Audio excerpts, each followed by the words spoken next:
नमस्कार दोस्तों, कैसे हैं आप लोग। आई होप आप लोग बहुत अच्छे होंगे और मजे में होंगे। तो आइए आज की इस वीडियो में हम लोग देखते हैं कक्षा 10वीं के इतिहास का पहला अध्याय यूरोप में राष्ट्रवाद। जैसे इतिहास शुरू होता है ना, बहुत सारे बच्चे को जो है नींद लगना, सर में दर्द शुरू हो जाता है। लेकिन भैया एक बात समझ लीजिए, अगर आप इस वीडियो को देख रहे हैं ना तो आपका ये नींद आना, सर दर्द, ये सब छूट जाएगा, क्योंकि आज अलग तरीके से आप लोग को इतिहास समझने को मिलेगा। एकदम कहानी, जैसे कोई मूवी देखते हैं तो पूरी कहानी आप लोग समझ जाते हैं। 2 घंटे में 1.5 घंटे की जो कहानी होती है वो आप अच्छी तरह से समझ जाते हैं। उसी प्रकार से आज का जो वीडियो है बहुत ज़्यादा गजब होने वाला है, क्योंकि आज की इस वीडियो में हम लोग जो है यूरोप में राष्ट्रवाद जो है पूरा आप लोग का एक ही वीडियो में चैप्टर खत्म हो जाएगा, खलास हो जाएगा और समझ जाइएगा। ठीक है, तो आइए हम लोग शुरू करते हैं। ठीक है, सबसे पहले आप लोग को मैं यूरोप के बारे में बताता हूं। ठीक है,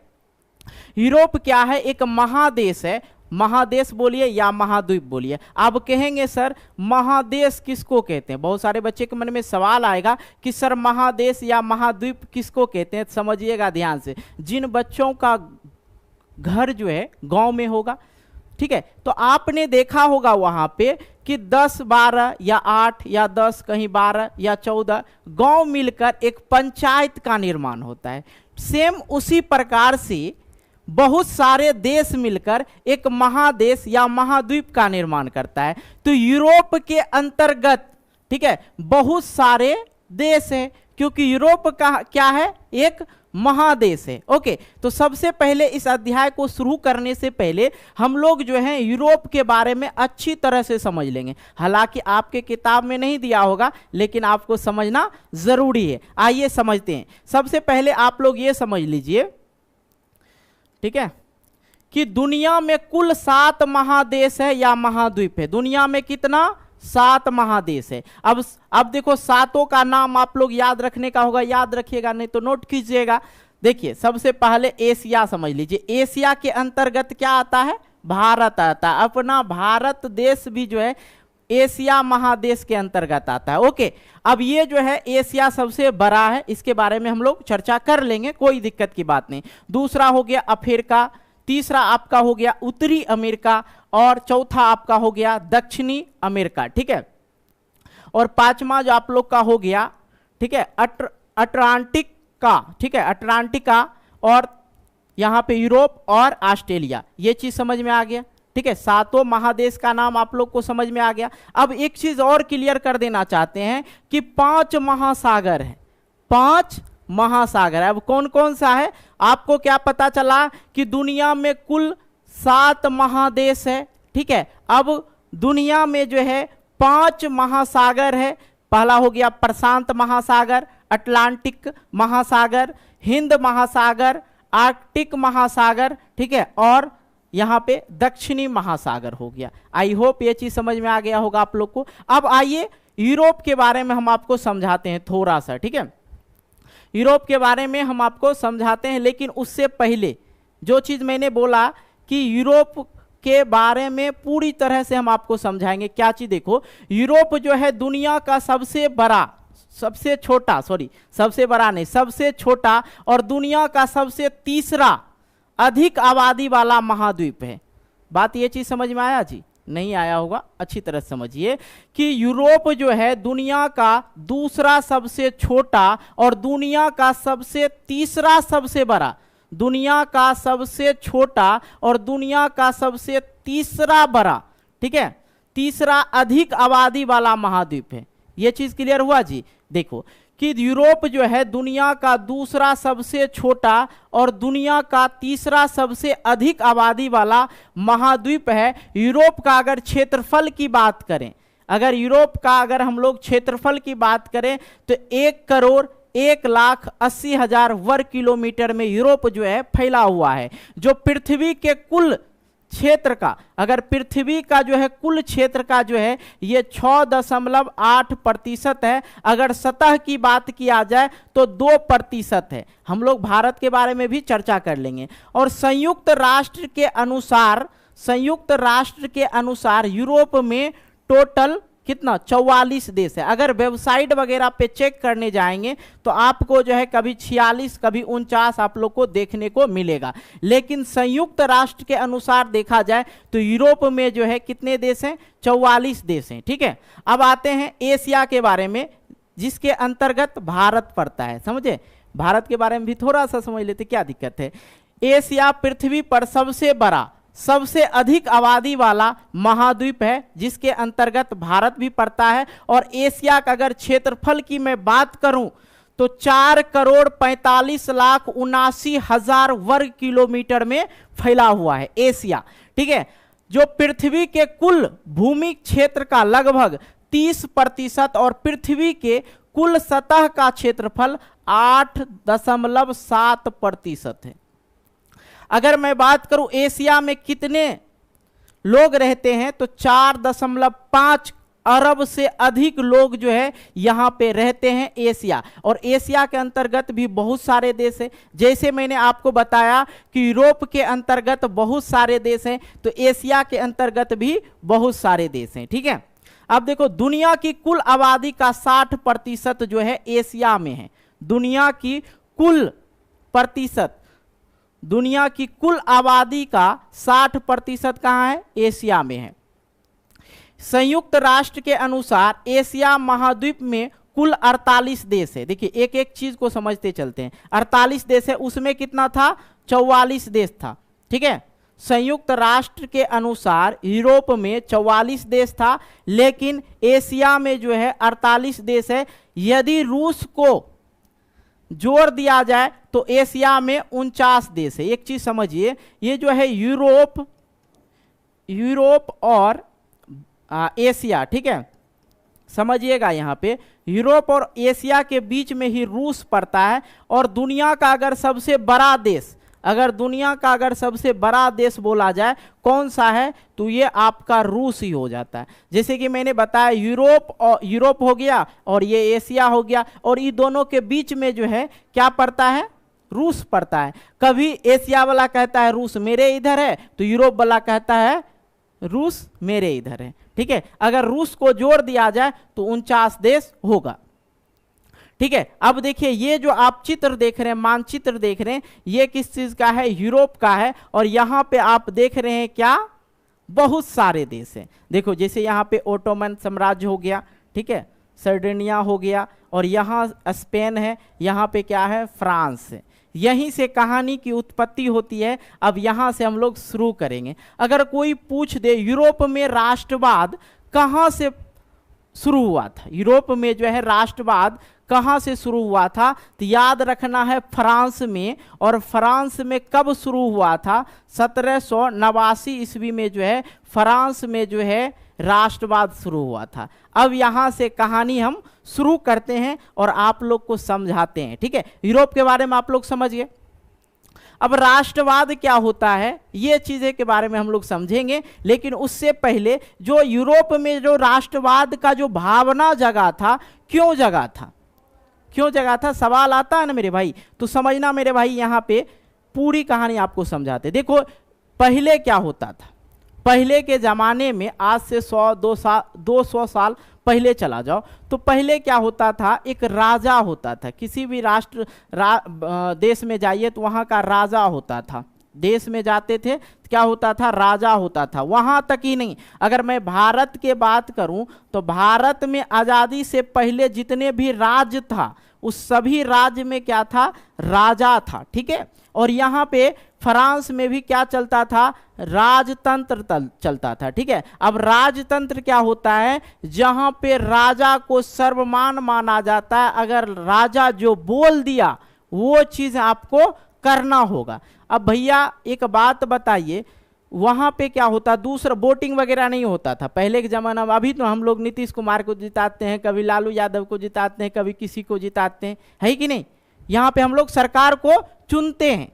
ठीक है, मुख्यमंत्री को चुन रहे हैं ना, जैसे यहाँ पे मोदी जी हो गए प्रधानमंत्री के लिए, उनको हम चुने हैं तभी तो वो प्रधानमंत्री हैं, ऐसे तो जाके बैठ नहीं जाएंगे। ठीक है, अब ये जरूरी तो नहीं है यहाँ पे, अगर मैं भारत की बात करूँ ताकि आप अच्छी तरह से समझ जाएं, ये ऐसा जरूरी तो नहीं है कि प्रधानमंत्री जो हैं, जैसे प्रधानमंत्री को शायद बेटा वगैरह है नहीं, वंश में कोई नहीं है, तो अगर प्रधानमंत्री जी हैं, अगर उनके बेटा ही प्रधानमंत्री बनेगा, ऐसा कुछ तो संविधान में निश्चित नहीं किया गया है कि नहीं। तो पहले के जमाने में क्या होता था, एक राजा होता था और किसी देश पे किसी राजा का अगर चल रहा है सत्ता, वहां पे राज कर रहा है, तो वहां के नागरिक उसे राजा मानते थे और राजा का बेटा ही राजा बनता था। जो लोग थे वहां पे बहुत ज्यादा उनको कष्ट होता था, सताते थे राजा लोग, यहां तक कि वो अपने जमीन पे जो रहते थे, ठीक है, जो नागरिक लोग थे, नागरिक जो थे वो अपने जगह जमीन पे रहते थे, खेती करते थे, उसके बदले में भी उसे कर देना पड़ता था, सरकार को जो है, राजा को जो है टैक्स देना पड़ता था।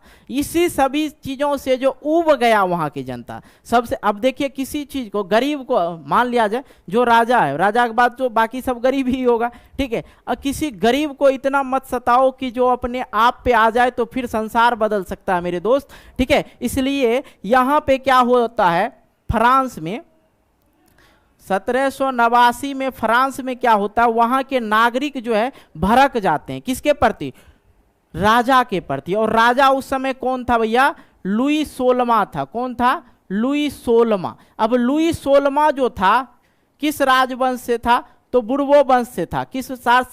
किस राजवंश से था, तो बुर्बो वंश के शासक था कौन, ये लुई 16वां। और लुई 16वां का शासन चल रहा था उस समय कहां पे, फ्रांस पे चल रहा था, समझे। तो फ्रांस के जो नागरिक थे वो उस राजा से ऊब जाते हैं, ठीक है। और राजा से जब ऊब जाते हैं तो भैया कहते हैं ना, ज्यादा सताओगे तो, देखिए एक चीज समझ लीजिए, सीधी सी बात, हम लोग कितना दूर दिन तक बर्दाश्त करते हैं। जब कहा जाता है, देसी भाषा में कथी है कि अगर पानी नाक के ऊपर हो जाए तो फिर बर्दाश्त नहीं होता, या तो मर जाते हैं इंसान या मार देते हैं सामने वाले को। तो वही चीज हुआ था, ये जो लुई 16वां जो था, वहां के जो नागरिक थे, जो फ्रांस के नागरिक थे, वो जो है इस राजा को सीधे फांसी पे लटका दिया था। कौन, वहां के लोग। तो वहां के लोग इसको फांसी पे लटका दिया गया था, इसको मार दिया। और वहां पे क्या होने लगा, फिर राजतंत्र खत्म हो गया, फिर क्या होने लगा, प्रजातंत्र शुरू हो गया। इसी सब चीज के बारे में जो है हम लोग इस वीडियो में समझने वाले हैं। और यहां से जब राष्ट्रवाद पनपता है, कहां से, फ्रांस से जब राष्ट्रवाद पनपता है, यहां के लोग जो है, जो राजा को मार दिया और राजा का सत्ता जो था खत्म हो गया, राजतंत्र खत्म हो गया, तो वहां पे क्या चलने लगा, प्रजातंत्र चलने लगा। और प्रजातंत्र चलने लगा तो क्या होगा, वहां का जीवन जो है खुशहाल हो गया वहां के नागरिकों का। तो बाकी जो भी राज था, जैसे स्पेन हो गया, ठीक है, जो भी देश था, जो भी था, यहाँ पे ग्रेट ब्रिटेन भी है, जो भी आजू बाजू के जो भी देश था, सभी जगह यह जो है प्रचार होने लगा। भैया वहां पे जो है राजा को मार दिया, राजतंत्र खत्म हो गया, अब वहां पे प्रजातंत्र चल रहा है, वहां के नागरिक खुशहाल हैं। तो धीरे धीरे जो है ये अफवाह फैलने लगा और ये अफवाह जो है पूरे यूरोप में फैल गया, ठीक है। उसके बाद अपने भारत में भी आया था। तो हम लोग चौथा अध्याय पढ़ेंगे, भारत में राष्ट्रवाद, ठीक है, ओके। तो आइए अब हम इस कहानी को शुरू करते हैं, यूरोप में राष्ट्रवाद। ये मानचित्र से आप लोग को जो चीज था हमने समझा दिया कि इस प्रकार से हुआ, बाकी सभी चीज को समझते हैं, ठीक है। तो अब हम लोग जो है राष्ट्रवाद के बारे में समझ लेते हैं कि भैया राष्ट्रवाद कहते किसको है। अब एक बात बताइए, कभी इंडिया और पाकिस्तान का मैच देखे तो जरूर होंगे, है कि नहीं। जब इंडिया और पाकिस्तान का मैच होता है तो लगभग भारत के आदमी देखते हैं, कहा है कि भैया पाकिस्तान से हमारा पुराना दुश्मनी है कि नहीं। तो ये चीज़ है। और जब दो प्लेयर खेल रहे, पाकिस्तान का और इंडिया का, ठीक है, जब दो प्लेयर खेल रहे वहाँ पे मैच चल रहा है, ठीक है, तो यहाँ से देखिएगा, जब आप टीवी देखिएगा ना, कहिएगा मार मार मार मार मार, छक्का मार छक्का मार, अरे विकेट आउट करना, यार क्या कर रहा है। ये जो चल रहा है, ये जो भावना आ रहा है आपके मन में, जो है जागृत हो रहा भावना, क्यों हो रहा है, क्योंकि भैया वहां पे दो देश की बात चल रहा है, एगो पाकिस्तान का, एगो भारत का। हम लोग कहां से हैं, भारत से। तो अपने देश के प्रति जो ये भाव आ रहा है, हालांकि हम लोग वहां पे खेल नहीं रहे, लेकिन यहां से प्रदर्शित कर देते हैं, मार मार मार छक्का मार, अरे कपार फोड़ दो उसका, बोलते हैं ना। तो ये सब जो चीजें चल रही है अपने देश के प्रति राष्ट्रवाद ही होता है। मतलब क्या, राष्ट्रवाद किसको कहेंगे? अपने राष्ट्र के प्रति स्नेह, प्रेम, देशभक्ति की भावना को ही राष्ट्रवाद कहते हैं। अब राष्ट्र किसको कहते हैं? एक चीज सवाल आता है, राष्ट्र किसको कहते हैं? अभी चल रहा है ना भारत के अंतर्गत, ये चल रहा है कि हिंदू राष्ट्र को घोषित किया जाए, लेकिन हिंदू राष्ट्र क्यों नहीं घोषित हो रहा, उसके पीछे बहुत सारा रीजन है। ठीक है, हालांकि उन मुद्दों पे हम चर्चा करना नहीं चाहते हैं, लेकिन समझ लीजिए, देखो हिंदू राष्ट्र घोषित भारत में, पहले एक चीज समझ लीजिए कि भारत का, कोई बच्चा अगर कमेंट करे कि भारत का राष्ट्रीय खेल क्या है, राष्ट्रीय खेल क्या है, वैसे तो हालांकि आप लोग जानते होंगे कि हॉकी है। क्या है? हॉकी है, लेकिन ये अभी प्रमाणित नहीं किया गया है कि हॉकी होगा। क्यों नहीं किया गया, उसके पीछे भी रीजन है। भारत का राष्ट्रीय भाषा, भारत का राष्ट्रीय भाषा नहीं है, भारत का राष्ट्रीय भाषा नहीं है, भारत का राष्ट्रीय खेल नहीं है। अभी ये कुछ बच्चे जानते होंगे हॉकी बोलेंगे, क्रिकेट भी बोलते हैं बहुत सारे बच्चे, लेकिन ये अभी प्रमाणित नहीं किया गया है हॉकी को भी। ठीक है, और भारत का अगर बात किया जाए, भारत का अगर बात करते कि राष्ट्रीय भाषा नहीं है अभी तक, क्यों नहीं है?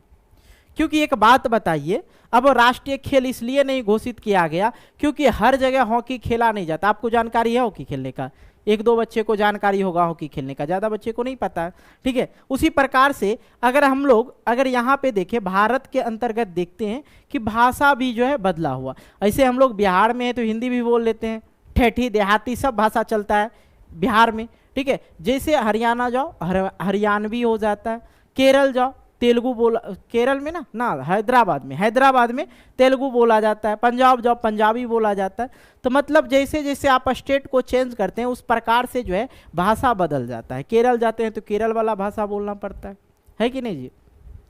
इसलिए अगर भारत का राष्ट्रीय भाषा किसी एक भाषा को घोषित कर दिया जाए तो ये संभव नहीं है, क्योंकि सब अलग अलग भाषा बोलते हैं। अगर इंटरनेशनल लैंग्वेज की बात करें, अंतर्राष्ट्रीय भाषा, ठीक है, अंतर्राष्ट्रीय भाषा कौन सा है आपका? अंग्रेजी है, क्योंकि अंग्रेजी सभी जगह चलता है। ठीक है, कोई भी स्टेट में जाओ इंग्लिश बोलो समझ में आ जाएगा, लेकिन भारत का राष्ट्रीय भाषा नहीं है।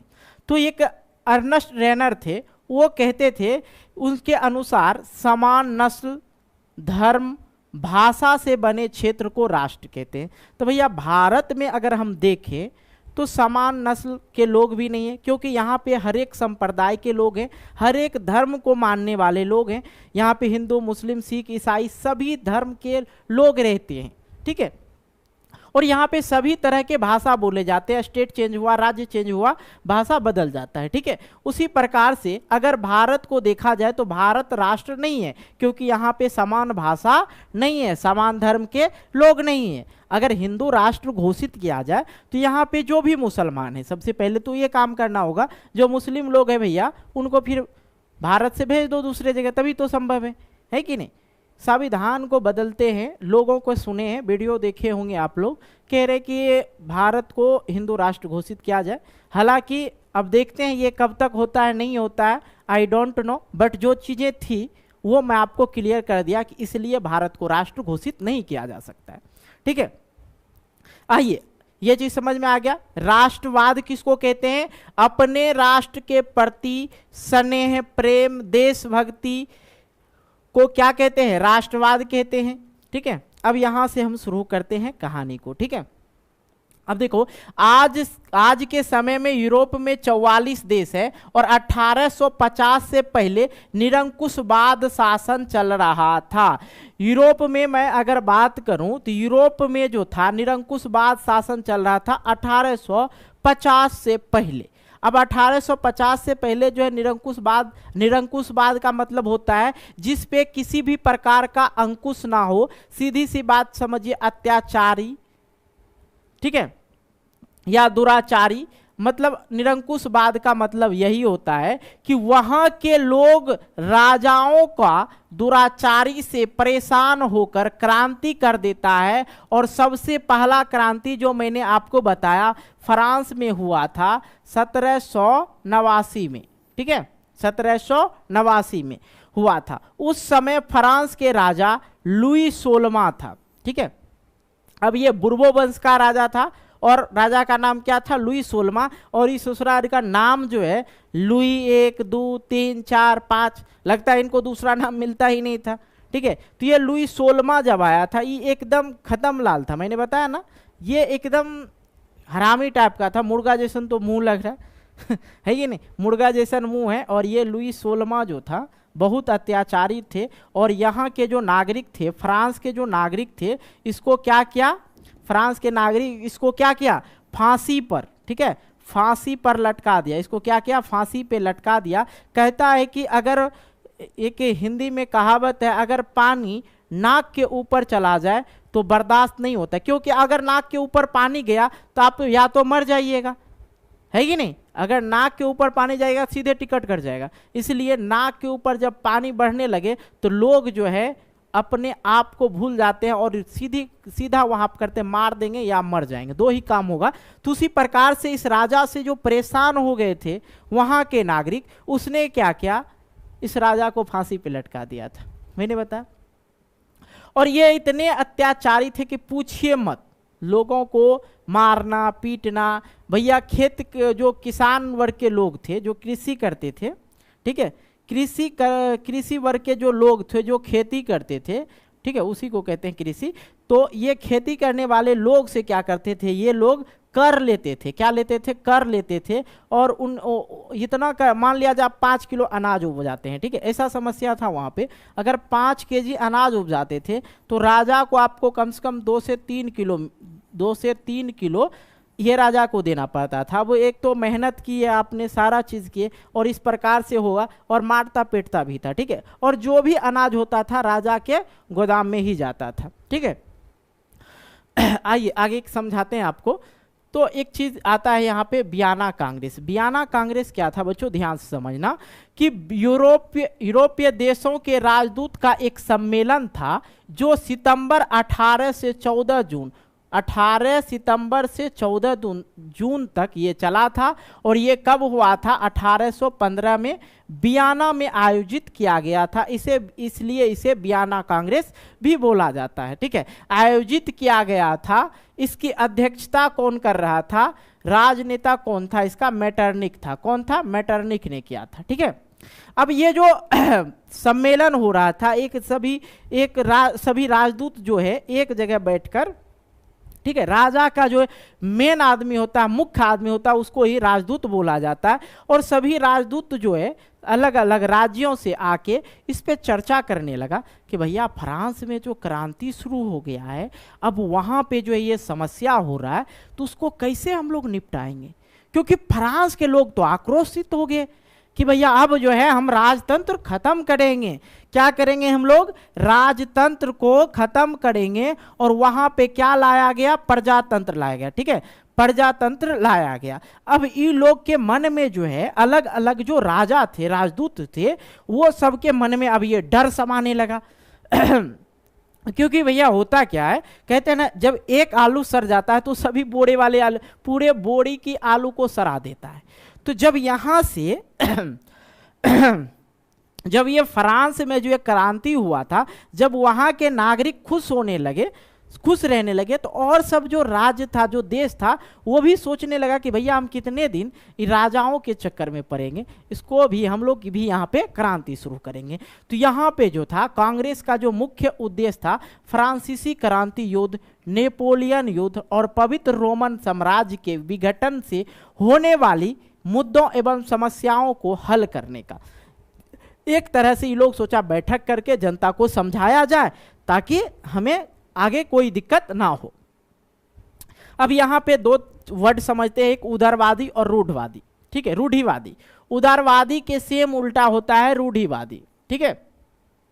उदारवादी क्या होता है भैया, उदारवादी जो लोग होते हैं ना, डायरेक्ट काम करते हैं, ठीक है। जैसे डायरेक्ट एक नॉर्मल सा उदाहरण दो, जैसे लव मैरिज हो गया। भैया लव मैरिज के लिए हमें क्या चीज़ की ज़रूरत पड़ता है, मांग में टीका दिया, शादी हो गया, है कि नहीं। लेकिन अरेंज मैरिज में जाओगे तो पहले लड़का लड़की दिखाओ ही होगा, एक दूसरे को दिखाई करेंगे, फलदान होगा, उसके बाद बारात साज के आएगा, तब जाके शादी होता है लेकिन ये जो उदारवादी होते हैं, उदारवादी जिसका अर्थ होता है आज़ादी, और उदारवादी जो लोग होते हैं तेज बदलाव और विकास को प्राथमिकता देते हैं उदारवादी लोग। लेकिन ये तो हो गया आपका लव मैरिज, ये क्या हो गया, लव मैरिज। अब ये थोड़ा सा रूढ़िवादी जो लोग होते हैं ये अरेंज मैरिज की तरह होते हैं। ये कैसे काम करते हैं, ऐसी राजनीतिक दर्शन जो परंपरा, स्थापित संस्थाओं और रिवाजों पर जोर देता है और धीरे धीरे विकास को प्राथमिकता देता है, धीरे धीरे, लेकिन ये डायरेक्ट देता है। ओके, आइए अब हम आपको थोड़ा सा नेपोलियन, वहां पे जो है लुई 16वां को तो मार ही दिया, ठीक है, लुई 16वां को मार दिया, कौन, फ्रांस के नागरिक। अब यहाँ पे आता है एक नेपोलियन। तो सबसे पहले हम नेपोलियन के बारे में समझते हैं। नेपोलियन का जन्म 15 अगस्त 1769 ईस्वी में हुआ था, ठीक है। अब ये जो नेपोलियन था बहुत अच्छा राजा था, बहुत अच्छा सम्राट था, क्योंकि इसने अपने व्यक्तित्व और कार्यों से पूरे यूरोप पर जो है क्या कर लिया था, पूरे यूरोप को यह प्रभावित कर दिया था। इसके प्रति कोई नहीं, एक ऐसे इंसान होते हैं ना जो जिंदगी में आ जाता है तो सब कुछ अच्छा लगने लगता है। तो उसी प्रकार से नेपोलियन जब यूरोप में आया था तो ये इतने अच्छे थे, महान सम्राट थे कि ये ऐसा ऐसा काम किया कि यूरोप के लोग जो है इसके दीवाने हो गए थे, ठीक है। और इसके ये अपनी योग्यता के बल पे 24 वर्ष की आयु में सेनापति बन गए। तो बच्चों सेनापति किसको कहते हैं, ध्यान से समझना, सेनापति, ठीक है। देखो एक होता है सेना, ठीक है, सेना। अब सेना में जो है 50 गो, 60 गो, 70 गो सेना की संख्या होता है। अब इस सभी का संचालक जो इसको चलाता है, कमांड करता है, उसे ही सेनापति बोला जाता है। क्या बोला जाता है, सेनापति बोला जाता है। आई होप समझ गए होंगे। तो ये अपने 24 वर्ष के उम्र में ही क्या बन गए थे, सेनापति बन गए थे। और इसने कई युद्धों में यूरोपीय जो थे, फ्रांसीसी जो सेना थे, फ्रांसीसी सेना को जीत दिलाई थी और लोकप्रियता वहां पे हासिल कर लिया। तो अब लोगों को ये लगने लगा कि भैया नेपोलियन हमारे लिए बहुत अच्छा काम कर रहा है, तो ऐसा करते हैं हम लोग नेपोलियन को एक बार मौका दिया जाए। क्योंकि नेपोलियन जो है बिना वहाँ पे ज़्यादा कुछ अपने अंदर लेते हुए, मतलब कुछ चीज़ का बेनिफिट नहीं था किसको, नेपोलियन को, तब फिर भी वहाँ के लोगों के लिए इतने काम किए। दूसरी बात की ये जो है फ्रांसीसी सेना को जो है बहुत बार जीत भी दिलाया। लेकिन आगे चल के लोगों के मन में तो ये आ गया कि भैया हम क्या करते हैं, नेपोलियन को जो है एक बार राजा बनाने की सोचते हैं, ठीक है। लेकिन ये भी जो आगे चल के क्या करता है, अब देखो यहाँ पे कहानी चेंज हो जाएगा। ये जो फ्रांसीसी लोग थे, फ्रांसीसी क्या किए, लुई 16वां को जो है मारने के बाद जो है क्या हुआ, वहाँ पे प्रजातंत्र हो गया, प्रजातंत्र शुरू हो गया। अब प्रजातंत्र शुरू हो गया तो वहाँ पे राजा नहीं था। तब ये जो थे ये फ्रांसीसी सेना को जीत दिलाए थे और इसका संबंध कहीं ना कहीं बुर्बो वंश से था। तो बुर्बो वंश के ही चचेरे मचेरे फुफेरे भाई था कौन, लुई फिलिप, ठीक है, लुई फिलिप था। तो ये जो है जब फ्रांस के लोगों को लगने लगा नेपोलियन मेरे लिए बेस्ट होगा, यहाँ पे राजा बनाया जाए, ये जो नेपोलियन है क्या क्या, पहले पूछा लुई फिलिप को, रे भाई तुम बनेगा, तो बोला ना है, यहाँ पे उके लटका दिया, हम नहीं बनेंगे। तो ये जो है नेपोलियन जो है फ्रांस में राज करने लगा। तो यहाँ पे जो क्या चल रहा था अभी, प्रजातंत्र, और इसने क्या वहाँ पे राजतंत्र शुरू कर दिया, ठीक है। लेकिन कुछ कुछ नियम जो है लोगों को सही भी लगा, लोगों को लगा कि नेपोलियन मेरे लिए सही करेगा, ठीक है।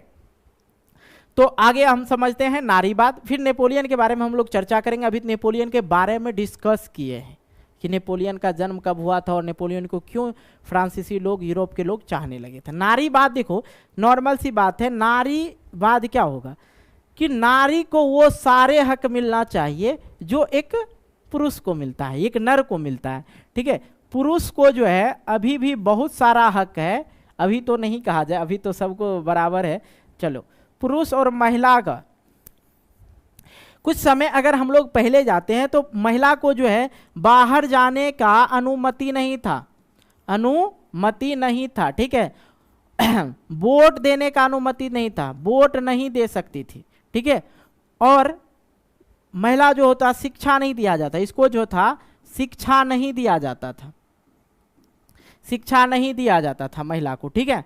और घर से बाहर भी निकलने की अनुमति नहीं था, जितना कि सारा चीज पुरुष को था लेकिन महिला को नहीं था। लेकिन आज के डेट में देखा जाए तो महिला भी कम नहीं है और पुरुष भी कम नहीं, दोनों एक दूसरे के कंधे से कंधे मिलाकर, अब कंधा से कंधा मिलाकर मतलब ही नहीं समझिएगा एना ओना टकरा के चल रहा है, नहीं, कंधे से कंधे मिला के चलने का अर्थात ये मतलब हुआ कि एक समान है, जो पुरुष कर सकती है वो महिला भी कर सकती है। अब कुछ बच्चा निगेटिव वे मत लेना, ठीक है। जो पुरुष मान लिया जाए, अगर पुरुष बीपीएससी की तैयारी कर सकता है, अब कक्षा 10वीं की पुरुष तैयारी कर रहा है, आप तैयारी कर रहे हो लड़का होके, तो लड़की भी तैयारी कर रही है ना, लड़का एसपी बन रहा है, लड़की भी एसपी बन रही है और अपने पति को धोखा दे रही है। चलो भाई, तो ये चीजें होता है। स्त्री पुरुष की सामाजिक, आर्थिक एवं राजनीतिक समानता, ठीक है, समानता की सोच के आधार पर महिलाओं के अधिकार हितों के बोध नारीवाद कहलाता है। आई होप समझ गए होंगे। विचारधारा क्या होता है बच्चों? विचारधारा एक खास प्रकार की किसी भी चीज पे, अपने कहते हैं हम लोग इस चीज पे विचार करेंगे। अब एक हम बोल दिया इसे कि हम लोग जो है एक नए बैच लॉन्च करेंगे और नए बैच लॉन्च करने के बारे में हम लोग विचार कर रहे हैं, तो किसी एक मुद्दे को लेके उस चीज पे विचार करना विचारधारा होता है। एक खास प्रकार की सामाजिक एवं राजनीतिक दृष्टिकोण इंगित करने वाले विचारों के समूह को विचारधारा कहते हैं, ठीक है। आई होप आप लोग समझ गए होंगे। आइए आगे समझते हैं। आइए अब हम आपको लेके चलते हैं थोड़ा सा फ्रांसीसी क्रांति में, ठीक है।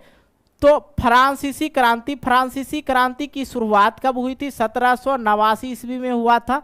मैंने इस चीज के बारे में पहले चर्चा कर दिया। और क्रांति में लोगों की मांग थी कि राजतंत्र को खत्म करके प्रजातंत्र लाया जाए और सामूहिक पहचान बनाने के लिए एक कदम उठाया जाए जो निम्नलिखित होता है। अगर भारत की मैं बात करूं, सामूहिक पहचान क्या है? भारत का, आप इंडियन हो, इस चीज की एक पहचान है, क्योंकि हम लोग जो है तिरंगा को मानते हैं। क्या मानते हैं? तिरंगा को मानते हैं, ठीक है। तिरंगा को मानते हैं। तिरंगा जो है पूरे भारत के नागरिक के एक समान होने का एक पहचान है। तो ये जो थे फ्रांसीसी लोग, ये चाहते थे भैया कि राजतंत्र को खत्म कर दिया जाए, प्रजातंत्र लाया जाए, दूसरी बात कि वहां का एक सामूहिक पहचान हो, ठीक है। तो देखिए, चलिए उसका मांग देखते हैं। पहला तो मांग हो गया ये कि राजतंत्र को खत्म करके प्रजातंत्र लाया जाए और प्रत्येक राज्य में एक स्टेट जनरल चुना जाए, ठीक है, चुना गया। और उसके बाद उसका नाम बदलकर क्या रखा दिया गया? असेंबली में रख दिया गया था। यह किसका कहना था? फ्रांसीसी लोगों का कहना था कि भैया सभी स्टेट में एक स्टेट जनरल चुना जाए और स्टेट जनरल का नाम बदलकर क्या किया गया था? असेंबली में रख दिया गया था। फ्रेंच भाषा को, जो फ्रांसीसी लोग थे, फ्रांस के लोग जो थे, वो चाहते थे फ्रांस भाषा को राष्ट्रीय भाषा घोषित कर दिया जाए, ठीक है। अब देखो, फ्रांस या यूरोप में जो है राष्ट्रवाद क्यों नहीं होता था, उसके पीछे रीजन था वहां पे, ठीक है। एक प्रशासनिक व्यवस्था लागू की जाए जिसमें सबको समान कानून का अनुभव हो, ठीक है। अब देखो एक चीज होता है, अभी बिहार की बात करें, भारत की बात करें, तो ये चीजें चल रहा है। अगर आप किसी का मर्डर करते हैं तो उतना ही सजा आपको होगा जितना एक अमीर आदमी को होता है। लेकिन अमीर आदमी में थोड़ा सा क्या होता है, उनकी पहचान होती है, पैसे होती है, उस बलबूते दाब देते हैं। लेकिन कानून हमारा ये कहता है, अगर कोई एक गरीब व्यक्ति किसी का मर्डर करता है या मार देता है तो उतना ही अधिकार उसका भी है कि अधिकार नहीं, कानून होना चाहिए उनके लिए भी, बराबर का समान कानून होना चाहिए जितने अमीर आदमी के लिए होना चाहिए, ठीक है। आयात और निर्यात पर सीमा शुल्क मुक्त, सीमा शुल्क को समाप्त कर दिया जाए। अब होता था क्या, यहाँ पे समझिए, ठीक दिख रहा है, एक राज्य है, ठीक है, ये राज्य है और एक दूसरा राज्य है। राज्य ले लेते हैं, देश अभी छोड़ दीजिए, ठीक है, राज्य में। अब यहाँ पे 8 रुपया किलो कोई चीज़ है, टमाटर है इस राज्य में, और इस राज्य में जो है 10 रुपया किलो क्या है, 10 रुपया किलो आलू है। क्या है? आलू है, ठीक। यहाँ पे क्या है भाई? टमाटर है।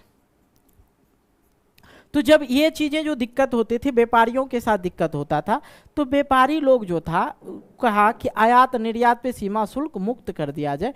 कहा कि हम जब दूसरे किसी राज्य से लाने के लिए जाते हैं तो यहाँ पे जो हमारे किसान वर्ग के लोग थे जो खेती करते थे, मान लिया जाए आयात के निर्यात के एक उदाहरण दे रहे, सामान लाने के लिए इस राज्य से इस राज्य जाते हैं तो ये 8 रुपया किलो हमको टमाटर देता है, लेकिन जैसे ये सीमा पे आते हैं तो सीमा शुल्क जो है हम लोग से 2 रुपया पर किलो ले लेता है, और यहाँ पे इसके जो दाम हो गया मूल्य दाम वो हो जाता है 10 रुपया। तो हमें बेचना किस दाम पे पड़ेगा, 12 रुपया 14 रुपया में बेचना पड़ेगा। तो व्यापारी लोग चाहते थे कि ये सीमा शुल्क भी समाप्त हो जाए, ताकि जिस दर में हम लाएं उसी दर में यहाँ पे भी हम लोग बेच सकें, ठीक है, कुछ मुनाफा लेके। आइए आगे हम समझते हैं। चलो भाई, ये थोड़ा सा आप लोग को दिख नहीं रहा ना, चलो भाई समझते हैं।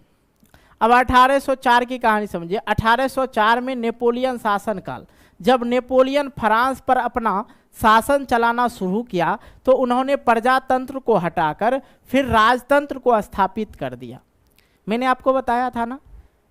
तो इससे पहले उसने किसको ऑफर दिया, लुई फिलिप को। लुई फिलिप से पूछा कि भैया अगर तुम्हारा मन है बनने का तो बनो, ठीक है, नहीं तो हम बन रहे हैं। तो बोला ठीक है भाई तुम भी बन जाओ, हमारा तो ये ऊपर टपका दिया है, हम काहे बनेंगे, तुम ही बन जाओ। तो जब ये जो है, पहले समझिए, फ्रांस लिख लेते, एक चीज़ समझ लीजिएगा तो मज़ा आ जाएगा ना, ऐसे नहीं मज़ा आएगा।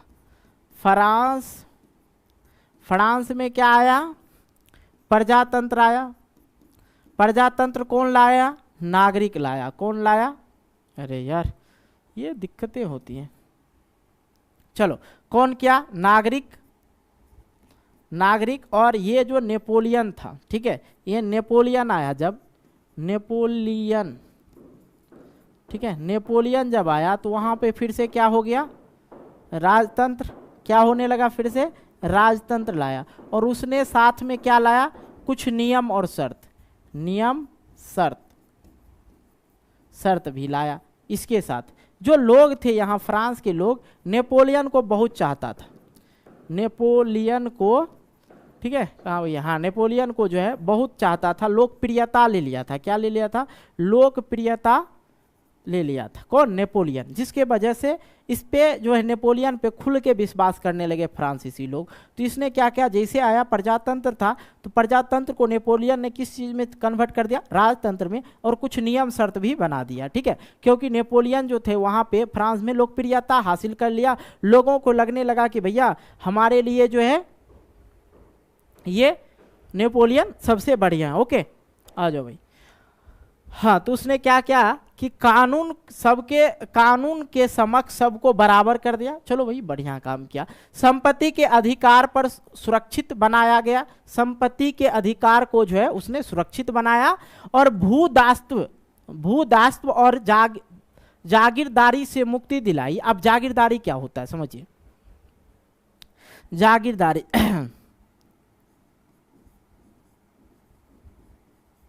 जागीरदारी का मतलब होता है जमींदार। अब ये जो जागीरदारी का अर्थ क्या होगा, जमींदार, और इनके पास अधिक जमीन, जमींदार किसको कहते हैं, अधिक जमीन था। तो ये लोग क्या करते थे, अधिक जमीन वालों को क्या बोला जाता है, जमींदार, ठीक है। तो ये जो था जागीरदारी का मतलब जमींदार, और जमींदार किसको कहते हैं, अधिक जमीन वालों को। ये लोग क्या करते थे, किसान को क्या देते थे, किसान को जमीन देते थे, किसान को जमीन देते थे खेती करने के लिए, ठीक है। और खेती करने के लिए देते थे तो ये जो जागीरदार थे, जमींदार जो थे, ठीक है, ये जो क्या करते थे, कर लेते थे, उससे कर वसूलते थे, मतलब उसके बदले में टैक्स लेते थे, उनसे जो भी उपज होता था ज़्यादातर ले लेते थे। कौन, ये जमींदार लोग ही। तो उस चीज़ से मुक्ति दिलाया। नेपोलियन ने बोला भैया जिनके पास जितना ही जगह है उतने में खुश रहो। और ये अगर चाहते हैं, जागीरदारी की बात करते, तो नेपोलियन बोला भैया जमींदार अगर आपको खेती करवाना है तो फिर अच्छे से करवाओ, कम कर लो, ताकि किसान को भी बचे और आपको भी मुनाफा हो। तो बोला ठीक है, इस चीज़ को उसने मुक्ति दिलाई। जब नेपोलियन आया तो नेपोलियन के समय में जो है, अरे यार नेपोलियन के समय में व्यापार एवं संचार बहुत ज्यादा विकसित हुआ था वहां पे। ओके, आइए अब देखो यूरोप में राष्ट्रवाद यूरोप में राष्ट्रवाद को समझते हैं। किसी भी राष्ट्र के निर्माण होने के लिए सामूहिक पहचान, सांस्कृतिक परंपरा आदि की जरूरत होना चाहिए। यूरोप में राष्ट्रवाद के लिए अब क्या चीज की जरूरत है वो समझते हैं।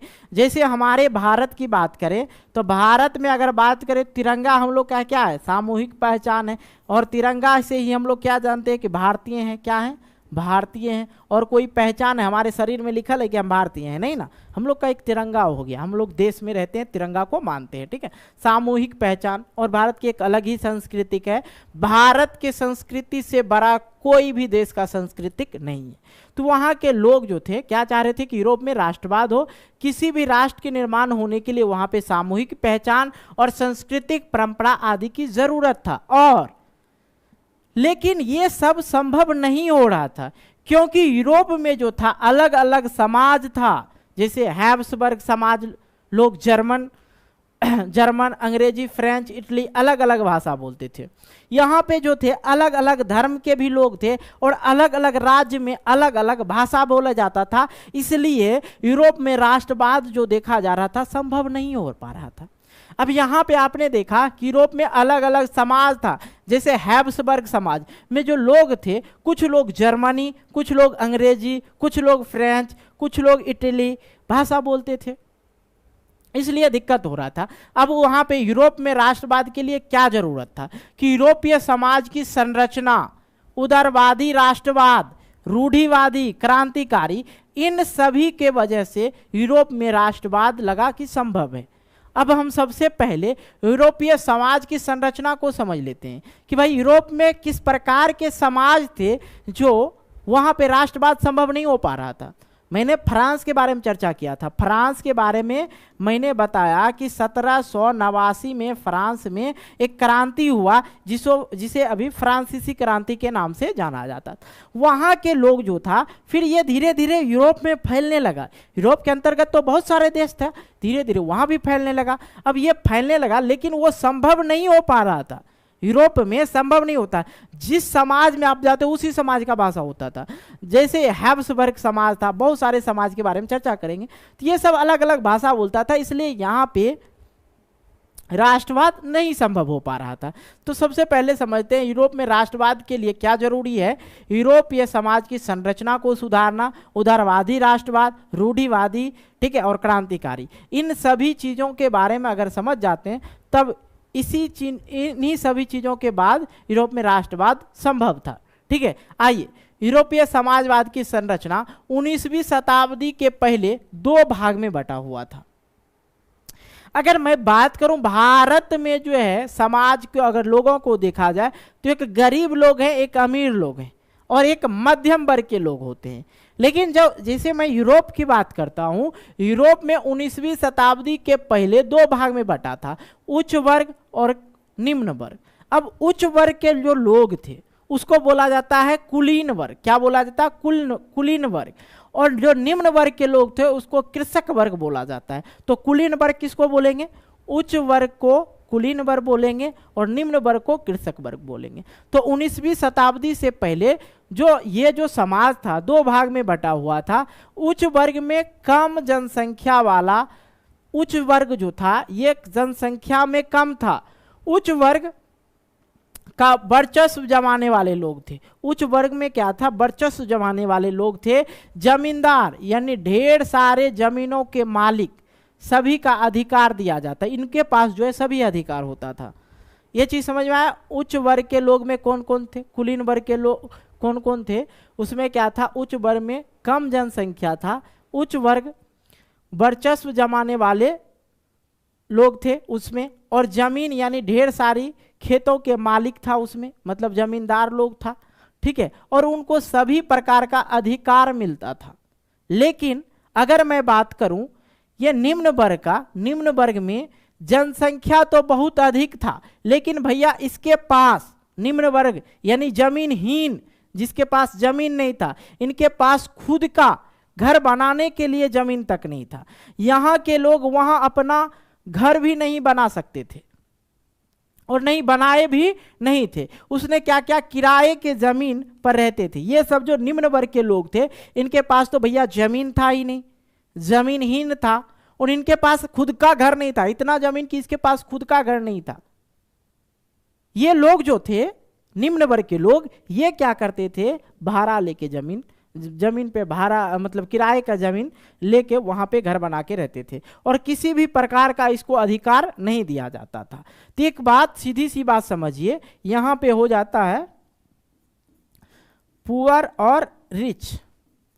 रिच ये जो होता है गरीब और अमीर, ठीक है। ये जो गरीब लोग को जो है अमीर आदमी हमेशा दबाने की कोशिश करते हैं और हीन भावनाओं से देखते हैं। पता नहीं उनके मन में क्या चलता है। कुछ ऐसे अमीर होते हैं, देखिएगा, मतलब अगर आप जीवन व्यतीत कर ही रहे हैं तो आगे की जीवन में कभी कभी ऐसा केस देखने को मिलेगा, जो उच्च वर्ग के लोग होते हैं वो निम्न वर्ग के लोग के साथ बैठना भी पसंद नहीं करते। ओ यार कौन आ गया मोड़े मुंह में के ये सब चीजें चलती रहती है।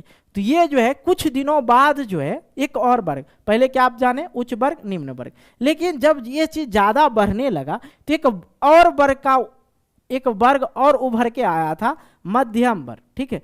मध्यम वर्ग डेट मीन्स मिडिल क्लास। और इस वर्ग में जो लोग थे कौन थे, डॉक्टर, इंजीनियर, ठीक है, वकील, जज, मतलब इसमें सब जो थे पढ़े लिखे इंसान थे, ठीक है। आइए समझेंगे हम लोग इसके बारे में।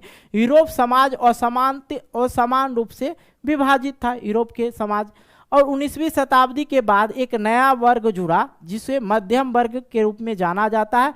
इसमें जो था सभी लोग जो पढ़े लिखे थे, और इसके कारण क्या था, उदारवादी राष्ट्रवाद की मांग किया। अब जो पढ़े लिखे इंसान होते, इसलिए कहते हैं कि आप अच्छी शिक्षा लीजिए। अगर अच्छी पढ़ाई करते हैं, अच्छी शिक्षा आपके अंतर्गत आता है, तो आप अपने हक के लिए कहीं पे लड़ सकते हैं। पढ़े लिखे लोग क्यों होते हैं, आप देखिएगा, जो मूर्ख लोग होते हैं, जो गरीब लोग, गरीब नहीं बात करेंगे यहाँ पे, मूर्ख लोग की बात करेंगे, ठीक है।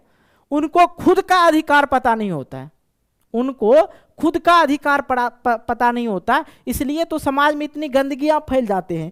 हम लोग आजकल देखते हैं पढ़े लिखे लोग अपनी मांग करने लगता, भैया हमको इस चीज की मांग है, आप काहे नहीं दीजिएगा। सरकार से हम लड़ जाते हैं कि भैया यहाँ पे रोड बनना चाहिए, आप रोड काहे नहीं दे रहे, धरना प्रदर्शन कर देते हैं, क्योंकि हम पढ़े लिखे। अब देखिए जो अनपढ़ लोग हैं आजकल इस चीज में भाग ले रहे हैं, नहीं समझ रखा था। एक बार क्या होता, 4 साल वाला जो हुआ था आर्मी का जो कांड हुआ था, उसमें जो है लोग झंडा ले लेके फालतू का आया था, मतलब इस चीज़ का विरोध करने के। चलिए उस चीज़ के विरोध ही हम भी थे, ठीक है, मतलब वहाँ प्रदर्शन करने के लिए नहीं गए थे, लेकिन कहीं ना कहीं आर्मी के साथ अन्याय हुआ था। 4 साल की नौकरी और फिर बाकी दिनों वो क्या करेंगे पता नहीं। जो देश की सेवा करते हैं उनके लिए कुछ अलग अधिकार होना चाहिए, क्योंकि जो मंत्रिमंडल में जो भी आते हैं उनको आप पेंशन पे पेंशन देते रहते हैं, ठीक है, जितना बार बनिए उतना बार पेंशन मिलता है। लेकिन एक आर्मी को 4 साल का जिंदगी क्या करेगा, फिर बेरोजगार हो जाएगा। हम उस चीज़ के अथी करते थे, और कोई बात नहीं, किन्हीं को बुरा लगा तो माफ़ करना मेरे भाई। तो ये जो गरीब लोग होते हैं, मूर्ख लोग होते हैं, इनको खुद पता नहीं कि मेरा अधिकार क्या है, नहीं पता है। तो अभी इसमें क्या हुआ था, मैंने अभी आर्मी की बात की, उसमें झंडा लेके काहे आए हैं आप, क्यों आए हैं धरना प्रदर्शन करने, बोलता है सब आए थे तो हम आ गए, काहे, तो 50 रुपया मिला था। तो ये चीज़ें होती, इनको सिर्फ जो है, ये मूर्ख लोग जो हैं सिर्फ पैसे के लिए सोच रहे हैं कि भाई किसी तरह हमारा रोजी रोटी चल जाते। मूर्ख लोग खराब नहीं होते हैं, वो पढ़े लिखे लोग से बहुत अच्छे होते हैं, उनकी पहचान अलग होती है, ठीक है। पढ़े लिखे लोग आपका इज्जत करे ना करे, लेकिन मूर्ख लोग और गरीब लोग, याद रखना, मूर्ख लोग जो होते हैं और गरीब लोग होते हैं, गरीब के घर में कभी भी जाना आपको कम से कम 1 लोटा पानी जरूर देगा, लेकिन एक अमीर के घर पे जाइएगा सबसे पहले कुत्ता का दर्शन करवाएगा। तो ये चीजें होता है। तो ये जो मिडिल क्लास के लोग थे, जो मध्यम वर्ग के जो लोग थे, इसमें सब पढ़े लिखे थे, मैंने बताया डॉक्टर इंजीनियर सब थे। तो इसने बोला कि भैया हमको अधिकार चाहिए, और ये क्या क्या, उदारवादी राष्ट्रवाद की मांग की। उदारवादी राष्ट्रवाद की मांग मतलब विकास को प्राथमिकता देता था। उदारवादी लोग जो आजादी और विकास, उदारवादी का मतलब क्या, आजाद लोग, और आजाद लोग का क्या मांग है, भैया हमको विकास चाहिए, और विकास को ही ये क्या देता है, प्राथमिकता देता है, ठीक है। आइए तो उदारवादी राष्ट्रवाद व्यक्तिगत स्वतंत्रता, कानून के समक्ष सबको एक समान, सरकार के पक्षधर और बाजार की स्वतंत्रता चाहिए। उदारवादी लोग ये चीज की मांग कर दिया। अब इस उदारवादी राष्ट्रवाद के चलते राष्ट्रवाद का विचार जो है सब धीरे धीरे फैलने लगा सब जगह। नहीं भैया, मिडिल क्लास के लोग जो किए हैं उदारवादी राष्ट्रवाद, ये बहुत बढ़िया है। कहा है कि सब लोग व्यक्तिगत स्वतंत्र हो जाएंगे और कानून जो है दोनों के लिए बराबर होगा, हर किसी के लिए बराबर होगा, और सरकार का पक्षधर होगा और बाजार की स्वतंत्रता मिलेगी, है कि नहीं। तो ये जो है इस उदारवादी राष्ट्रवाद के चलते राष्ट्रवाद का विचार और जगह फैलने लगा। अब सभी लोग का मांग होने लगा कि उदारवादी राष्ट्रवाद चाहिए, जिससे हम लोग स्वतंत्र रहे, सबके लिए समान कानून हो, सरकार सबके लिए नियम और शर्तें समान बनावे। अब भैया मैंने आपको पहले क्या बताया, ध्यान दीजिएगा। पहले बताया था ये जो उच्च वर्ग के लोग थे इस ससुरा के पास सब अधिकार था, लेकिन ये जो मिडिल क्लास के लोग जो थे, मध्यम वर्ग के लोग थे, एक पास कोनो अधिकार नहीं था। खुद के रहने के लिए घर नहीं था इनके पास, काम डेली करते थे लेकिन खुद के रहने के लिए इनके पास घर नहीं थे। तो ठीक है, यहां तक आप लोग समझ गए। आइए अगला आगे हम आपको समझाते हैं जॉल्वेराइन। और ये इससे प्रश्न पूछा जाता बच्चों, जॉल्वेराइन, ठीक है। जॉल्वेराइन एक संस्था थी। अब जॉल्वेराइन एक संस्था थी। ये जॉल्वेराइन संस्था की उत्पत्ति जो है किससे हुआ था, व्यापारी से हुआ था, व्यापारी से हुआ था। उस समय बच्चों जो सिक्का वगैरह चलता था, जो नोट चलता था, बहुत ज्यादा चलता था, और हर एक राज्य में, अभी भारत में अगर मैं बात करूं, जो भारत के बिहार में चलता है वही नोट यूपी में भी चलता है, वही नोट झारखंड में भी चलता है, वही हरियाणा में भी चलता है, वही दिल्ली में भी चलता है। जितने भारत के अंदर जितने भी राज्य है सभी जगह भारत का करेंसी एक ही है। अभी न समझिएगा 10 टकिया यहां पे चलेगा वहां नहीं चलेगा, चलता है। लेकिन पहले जो था यूरोप के अंतर्गत ये चीजें की बहुत ज्यादा दिक्कत थी। अगर यूरोप के अंतर्गत जो भी राज्य था, यूरोप एक महादेश था, महादेश के अंतर्गत बहुत सारे देश थे और उसके अंतर्गत बहुत सारे राज्य था, और उसमें क्या होता, जैसे राज्य बदलते थे भैया सिक्का बदल जाता था, पैसा बदल जाता था, तो लोगों को इसकी दिक्कतें होने लगी। इस संगठन में जितने भी शुल्क अवरोध था उसे खत्म कर दिया गया और मुद्राओं की संख्या पहले की अपेक्षा कम कर दिया गया, क्योंकि पहले प्रत्येक राज्य में अलग अलग मुद्राएं चलती थी। अब व्यापारी लोग को बड़ा दिक्कत, एक्सचेंज करवाना पड़ता था, अब राज्य में एक्सचेंज करेंगे। अगर भैया हमारा मन है कि यूपी चले जाए, झारखंड चले जाए, तो अब हम पैसा चेंज करवाएंगे, देश विदेश तो नहीं जा रहे हैं। ऐसे नेपाल जैसे जाइएगा, ठीक है, नेपाल जैसे जाइएगा 1.5 गुना हो जाता ना। नेपाल जैसे जाइएगा, भारत से नेपाल अगर आप जाते हैं तो यहाँ पे सिक्का मतलब जो इनके पैसा जो है बदल जाता है, ठीक है। जो है हम लोग का भारत का पैसा नेपाल में नहीं चलता। लेकिन अगर मैं बात करूं, अगर ऐसा हो जाए कि यूपी में जो चल रहा है बिहार में नहीं चलेगा, बिहार ऐसे में तो व्यापारी लोग को कष्ट होगा। हालांकि हम लोग को कोई कष्ट नहीं होगा, जो नॉर्मल व्यक्ति हैं जिसे ज्यादातर यहीं रहना पड़ता है उनको क्या दिक्कत होगा। व्यापारी जो है प्रत्येक दिन इस राज्य से इस राज्य, इस राज्य से इस राज्य, लोग का काम चलते रहता है। तो दिक्कत हो रहा था, जिसमें व्यापारियों को दिक्कत का सामना करना पड़ रहा था, और पैसों के बदलने में हर राज्य में अपना अपना सिक्का हुआ करता था, इसलिए बहुत ज्यादा दिक्कत होता था। मुद्राओं की संख्या कम करके क्या कर दिया, पहले कहते था 30 था, अब वहां पे कम कर दिया गया, अब जो है 2 कर दिया गया। पहले कितना था, 30 था, अब 2 कर दिया, तो बहुत अच्छा होने लगा। ये था जॉल्वेराइन। जॉल्वेराइन समझ में आ गया आप लोग को। आइए आगे हम आपको समझाते हैं नेपोलियन के बारे में। नेपोलियन के समय में क्या हुआ था, ध्यान समझिएगा। मैंने बताया था ना आपको, पूरी कहानी आप देखो, एक एक लाइन को तो तोड़ तोड़ के हम आपको समझा रहे हैं। फ्रांस, 1 मिनट और हम यहाँ पे और रिविजन कर देते ताकि भैया याद हो जाए। अरे भैया हम एक एक चीज को तोड़ ही रहे तो क्यों ना समझ ले, क्योंकि मैंने बताया था कि फिल्म की तरह समझाएंगे। फ्रांस में जो क्रांति होता है 1789 में क्रांति होता है, और वहां पे जो है प्रजातंत्र जो था, प्रजातंत्र आ गया, ठीक है, प्रजातंत्र आ गया। और प्रजातंत्र आया तो फिर कौन आ जाता भैया, नेपोलियन आ जाता है। कौन आ जाता है, नेपोलियन। नेपोलियन आ जाता है, और नेपोलियन जो वहां पे क्या करता है, प्रजातंत्र को क्या करता है, राजतंत्र में बदल देता है, ठीक है, राजतंत्र में बदल देता है। और फ्रांस के लोग को नेपोलियन इसलिए अच्छा लगता था कि नेपोलियन जो है इसको फ्रांसीसी, ठीक है, नेपोलियन ने फ्रांसीसी जो सेना था, सेना को बहुत सारे युद्ध में जो है क्या दिलाया था, जीत दिलाया था। जीत दिलाया था और यहाँ पे जो है बहुत ज़्यादा लोकप्रियता प्राप्त कर लिया था। कौन? नेपोलियन। इसलिए अब नेपोलियन वहाँ पे टांग और फेंकना शुरू कर दिया था। अब देखो पहले तो भैया प्रजातंत्र था, कितना अच्छा था, नेपोलियन पे विश्वास जो था फ्रांसीसी लोग का अधिक हो गया था। तो बोला भैया ठीक है नेपोलियन आ जाएगा तो कोई दिक्कत की बात नहीं है। तो नेपोलियन के समय में जो था केवल पुरुष जिनके पास धन हो वही वोट दे सकते। ये कानून आपको अच्छा लगेगा जी? ये नियम आपको अच्छा लगेगा? ये चीजें आपको अच्छा नहीं लगेगा? क्या चीजें नहीं अच्छा लगेगा सर? नेपोलियन के समय में जो था जिनके पास पैसा होता था वही वोट दे सकते थे और महिला का तो था ही नहीं। ठीक है, केवल पुरुष और वो पुरुष वोट दे सकते जिनके पास धन हो। ये कब चल रहा था? नेपोलियन के समय में। तो एक और वादी आता है, ठीक है, नेपोलियन ऐसा चीज चला रहा था कि केवल वहां पे पुरुष ही वोट देंगे ताकि वहां पे एक राजा चुना जाए या नेता चुना जाए और किसी का अधिकार नहीं था। फिर आता है रूढ़िवादी, समझिएगा, ठीक है, एक एक पॉइंट को हम आपको समझा रहे हैं। आइए, रूढ़िवादी 1815 के बाद नया रूढ़िवादी आता है। ठीक है, 1815 में नेपोलियन को हरा दिया जाता है और हराता कौन है? 1815 में 1815 के बाद रूढ़िवादी आता है, एक नया रूढ़िवादी। और इसमें क्या होता है, नेपोलियन जो फ्रांस पे शासन कर रहा था और तो उसको नेपोलियन को हरा दिया जाता। हराता कौन कौन है? ऑस्ट्रेलिया, पर्सा, रूस और ब्रिटेन ने मिलकर नेपोलियन को हरा दिया। भैया कहानी तुम्हारा खत्म है। और कौन सी लड़ाई में हराया था? वाटरलू की लड़ाई में हराया था। और इसके बाद यूरोप की सरकार पारंपरिक संस्थाएं एवं परिवार को बनाए रखना चाहता था। इसके लिए उन्होंने नेपोलियन के समय में जितने भी बदलाव हुआ था उन सब को खत्म कर दिया।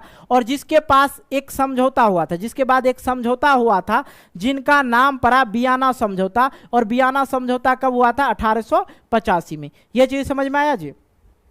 देखो धीरे धीरे नेपोलियन का भी मन बढ़ने लगा था वहां पे। हालांकि तो नेपोलियन जो कुछ ऐसा किया था कि भैया जिसके पास धन होगा और वो पुरुष होगा तभी वोट दे सकता, महिला को तो अधिकार ही नहीं था। तो उसके बाद क्या होता, कहता है समय ना सबका साथ नहीं देता है, सबका समय आता है। अगर आपका अभी समय खराब है तो एक दिन ना एक दिन थोड़ा अपने आप में धैर्य रखना चाहिए इंसान को कि आज नहीं तो कल आएगा, लेकिन आएगा जरूर। उसी प्रकार से नेपोलियन धीरे धीरे जो अपना वहां के व्यक्तित्व खराब करने लगे, लोगों को लगने लगा भैया अब ये भी जो है मनमौजी करने लगा। तो वहां पे क्या होता है, 1815 में एक नया रूढ़िवादी आता है और इसमें क्या होता है, नेपोलियन को हरा दिया जाता है। नेपोलियन हरा दिया जाता। कौन कौन देश हराया था? ऑस्ट्रेलिया, पर्सा, रूस और ब्रिटेन ने मिलकर हरा दिया था। अब यहाँ पे जो है किस लड़ाई में हराया था? वाटरलू की लड़ाई में हराया था। इसके बाद यूरोप की सरकार जो चाहता था यहाँ पे सभी सही से चले, तो इसने क्या किया, जो नेपोलियन निर्धारित किया था, कुछ चीजें, बहुत सारी चीजें सही भी था, सबकी मैं बात नहीं कर रहा, कुछ चीज बहुत सारी चीजें सही था, लेकिन उन सभी चीजों को हटा दिया गया। उसके लिए एक समझौता किया गया जिनका नाम था वियना समझौता। और वियना समझौता इसलिए रखा गया क्योंकि ये वियना में हुआ था। और कब हुआ था? 1985 में। ठीक है, अब वियना समझौता में हुआ बदलाव। पहला बदलाव, पहला फ्रांस की सीमाएं पर कई राज्य कायम कर दिया गया था ताकि भविष्य में फ्रांस अपना विस्तारण ना कर सके। तो भैया यहाँ पे तो राष्ट्रवाद हो ही गया था, वहाँ के फ्रांस के जो लोग थे खुश ही थे। तो फ्रांस जो था, फ्रांस की सीमा पे जो है क्या किया गया, और राज्य को कायम कर दिया इसके बगल में, और सभी राज्य को कायम कर दिया ताकि भविष्य में फ्रांस चाहेगा एकरा हम तनिक और बढ़ा ले तो बढ़ा नहीं सके। फ्रांसीसी क्रांति के दौरान हटाए गए पूर्व वंश के सत्ता में बहाल कर दिया गया और राजतंत्र जारी कर दिया गया। नेपोलियन को तो हटा ही दिया गया। मैंने क्या बोला, नेपोलियन थोड़ा सा गलती करता, थोड़ा सा गलती किया था मैंने जो आपको पहले बताया, लेकिन ये जो गलती था ये भी नेपोलियन का ही गलती था।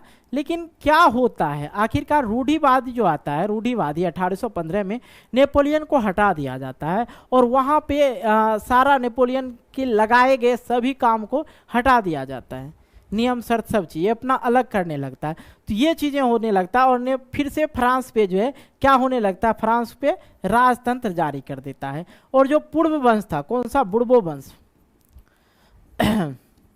बुर्बो वंश के जो राजा थे लुई 16वां, ठीक है, लुई 16वां, लुई फिलिप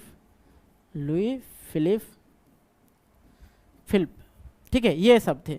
ठीक, अब देखो यहाँ पे फिर से क्या होगा, क्रांतिकारी शुरू हो गया।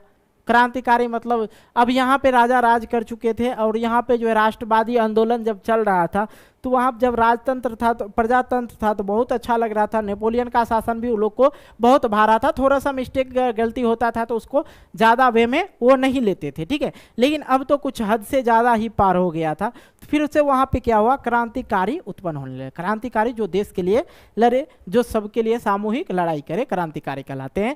क्रांतिकारी यूरोप सरकार के इन सारे निर्णय के विरोध में क्रांतिकारियों ने जन्म ले लिया और क्रांतिकारियों ने अंदर ही अंदर कुछ खुफिया समाज का निर्माण किया, जिसको गुप्त खुफिया समाज के निर्माण का एक काम किया गया, जिसका मुख्य मकसद और लक्ष्य था यूरोप राष्ट्रवाद का बदलाव, वियना संधि का विरोध करना, स्वतंत्रता के लिए लड़ना।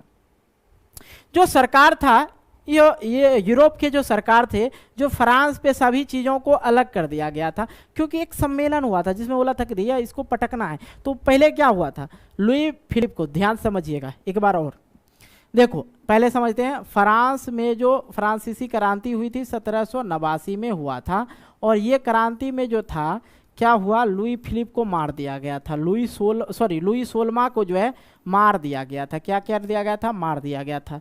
फिर जो है वहाँ पे क्या आ गया, प्रजातंत्र आ गया, प्रजातंत्र आ गया। फिर प्रजातंत्र के बाद लोगों का विश्वास जो है नेपोलियन में आया था, मैंने बताया नेपोलियन में आया था। तो नेपोलियन कुछ सही था और थोड़ा सा मिस्टेक गलती था, लेकिन इसको बहुत चाहते थे, बहुत लोकप्रियता हासिल था, ठीक है, लोकप्रियता हासिल था किसको, नेपोलियन को। अब ये नेपोलियन जो है, नेपोलियन को क्या करता है, हरा देता है। यूरोपीय सरकार नेपोलियन को भगा देता है, सीधी बात, नेपोलियन को भगा देता है। और वहाँ पे क्या करता है, फिर से राजतंत्र जो पूर्व वंश था, बुड़बो वंश का राजा लुई 16वां था ना, उसको फिर से वहाँ पे लागू कर देता है। और जैसे लागू करता है तो फिर से वहाँ पे क्रांतिकारी लोग जो है जन्म ले लेते हैं। और क्रांतिकारी लोग जो जन्म लेते हैं वो क्या करते हैं, इन सरकारों के सारे नियम के विरुद्ध क्रांतिकारियों जन्म लिया, और क्रांतिकारी ने अंदर ही अंदर खुफिया समाज का निर्माण कर लिया, और जिनका मुख्य मकसद ये था कि भैया राष्ट्रवाद का बदलाव, वियना संधि का विरोध और स्वतंत्रता के लिए लड़ना। ओके, आइए समझते हैं हम आगे। अब यहाँ पे आता है जोसेफे मोत्सनी। ये मोत्सनी याद नहीं रहेगा तो मेजनी याद रखिएगा, ठीक है, जोसेफे मेजनी या मेजनी बोलिए। मेजनी जो थे कौन थे समझ लेते हैं।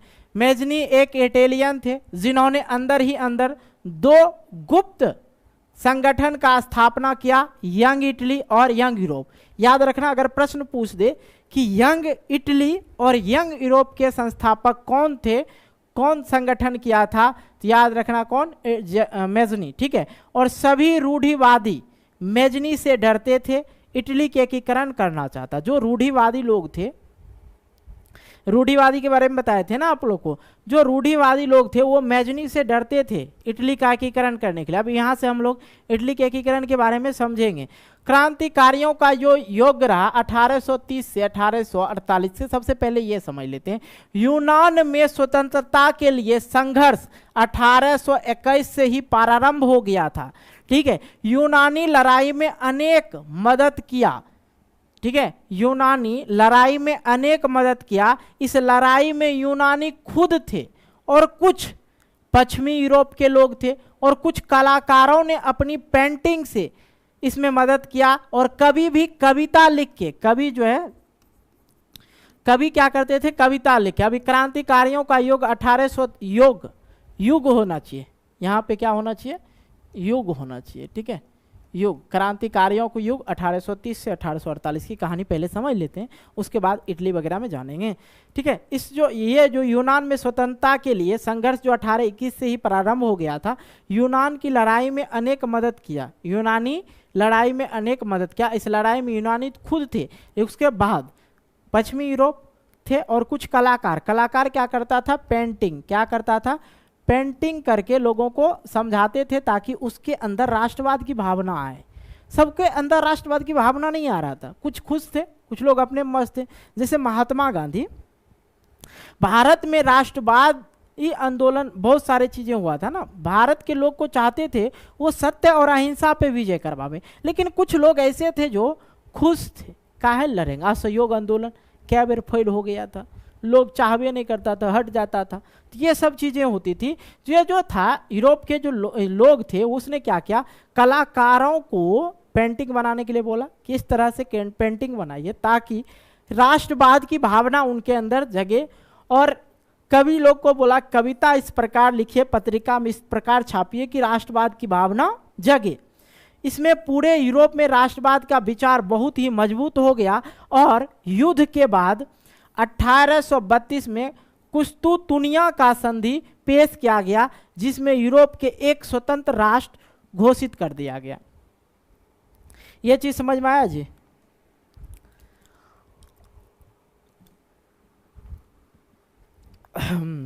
चलो, ये जो लहर चल रहा था कहाँ से चल रहा था, ये जो यूनानी लोग थे, क्रांतिकारियों का जो युग था 1830 से 1884, ये लंबा पीरियड जो चला था, ये जो सभी, ऐसा नहीं कि फ्रांस में चल रहा था, यूरोप के सभी क्षेत्र में चल रहा था, सभी जगह क्रांतिकारी लोग थे। क्रांतिकारी लोग क्या करते थे, क्योंकि उन्हें सभी जगह एक तो मुक्ति दिलाना था, सभी लोग एकजुट होते थे जो क्रांतिकारी थे, ठीक है। इस चीज को लेके इसने 1821 से ही प्रारंभ किया था यूनान में स्वतंत्रता के लिए, लेकिन यूनानी लड़ाई की मदद के लिए यूनानी खुद थे, ठीक है। बाकी पश्चिमी यूरोप से भी सहायता लिया, कलाकारों से भी सहायता लिया और कवि को भी शामिल किया, ताकि यूरोप के अंतर्गत जो भी चीजें अत्याचार हो रहा था, निरंकुशवाद शासन था, ऐसा नहीं कि फ्रांस में ही था उस समय, फ्रांस तो अपना मजा ले लिया था ना। फ्रांस को किस प्रकार सताया गया जब फ्रांस को फिर से राजतंत्र में घोषित कर दिया गया था, इस चीज की भावना पूरे यूरोप में छा गया था। अब यूरोप के लोग हर जगह क्रांतिकारी लोग उत्पन्न होने लगे और सब चाहते थे कि जो यूरोप है, यूरोप जो है स्वतंत्र हो जाए, क्या हो जाए, स्वतंत्र हो जाए राजतंत्र से, ठीक है। तो 1832 में कुस्तुतुनिया की संधि पेश किया गया, जिसे यूनान का स्वतंत्र राष्ट्र घोषित कर दिया गया। अभी तो यूनान ही हुआ है, ठीक है, यूनान। फिर आगे आते हैं रोमानीवाद, समझते भैया रोमानीवाद, रोमानी कल्पना और राष्ट्रीय भावना क्या होता है। राष्ट्रीय विकास केवल युद्ध, चलिए, राष्ट्रीय विकास केवल युद्ध और क्षेत्रीय विस्तार से नहीं होगा, इसके लिए हम काव्य, कला, कहानी, किस्सा और संगीत को भी मदद लेनी पड़ेगी। जैसे रूस में एक भाषा पोलिश का प्रयोग करके राष्ट्रवादी के रूप में किया गया। तो रोमानीवादी क्या था, रोमानीवादी में अब यूरोप के जो लोग थे, ध्यान समझना, एक जगह हो गया था, ये यूनान तो स्वतंत्र हो गया, स्वतंत्र राष्ट्र घोषित हो गया। अब देखो यूरोप के जो और भी राज्य थे, यूरोप के जो अलग अलग राज्य थे, अब सभी जगह तो ये भावना राष्ट्रवाद की जो है, राष्ट्रवाद का जो भावना था सब जगह जगने लगा। और लोगों ने सोचा, रोमानीवादी जो लोग थे उसने सोचा राष्ट्रीय विकास केवल युद्ध और क्षेत्रीय विस्तार से नहीं होगा, इसलिए हमें क्या करना होगा, अब लड़ने वाले सब नहीं होते हैं, कुछ समझने वाले होते, उनको समझाओ, पेंटिंग से समझाओ, कविता से समझाओ, संगीत से समझाओ, और उसके अंदर जो है जिहान में राष्ट्रवादी ला दो, ठीक है, राष्ट्रवादी का वो चीजें कीड़ा दौड़ा दो ताकि उसके अंदर राष्ट्रवादी भावना जग जाए। जैसे कि उसने देखा कि पोलिश का प्रयोग करके, पोलिश एक भाषा था, और उसका प्रयोग करके एक राष्ट्रवादी का रूप ले लिया, कहाँ पे, रूस में, ठीक है। उसी प्रकार से ये भी चाहते थे कि हम काव्य, कला, कहानी, किस्सा और संगीत की मदद लेकर रूस में, जैसे रूस में एक पोलिश भाषा की मदद लेकर राष्ट्रवादी के रूप में जाना जाता था उस समय, ठीक है। फिर 1830 से 1848 में की कहानी थोड़ा सा समझ लीजिए। मैंने यहाँ पे आप लोग को जो ये क्रांतिकारियों का युग जो था 1830 से 1884 में जो क्रांतिकारी उत्पन्न हुए थे वो सभी जगह थे, ठीक है। तो उसमें क्या हुआ था, पहले तो ये 1832 में कुस्तुतुनिया, 1830, 1832, ध्यान दीजिए 1832 में कुस्तुतुनिया की संधि पेश किया गया और यूनान जो है एक स्वतंत्र राष्ट्र घोषित हो गया। लेकिन अभी और भी चीजें बाकी है। अब 1830 से 48 में क्या हुआ कि यूरोप का जो आर्थिक स्थिति था खराब होने लगा। अब हर जगह लड़ाई होगा भैया। देखो अगर भारत में अगर देखा जाए प्रथम विश्व युद्ध में जो है भारत नहीं शामिल था और द्वितीय विश्व युद्ध में भी भारत शामिल नहीं था, समझिएगा ध्यान। लेकिन अब एक चीज सवाल आता है कि इस समय जो भारत में क्या हुआ था, भूखमरी हुआ था। अब क्यों हुआ था?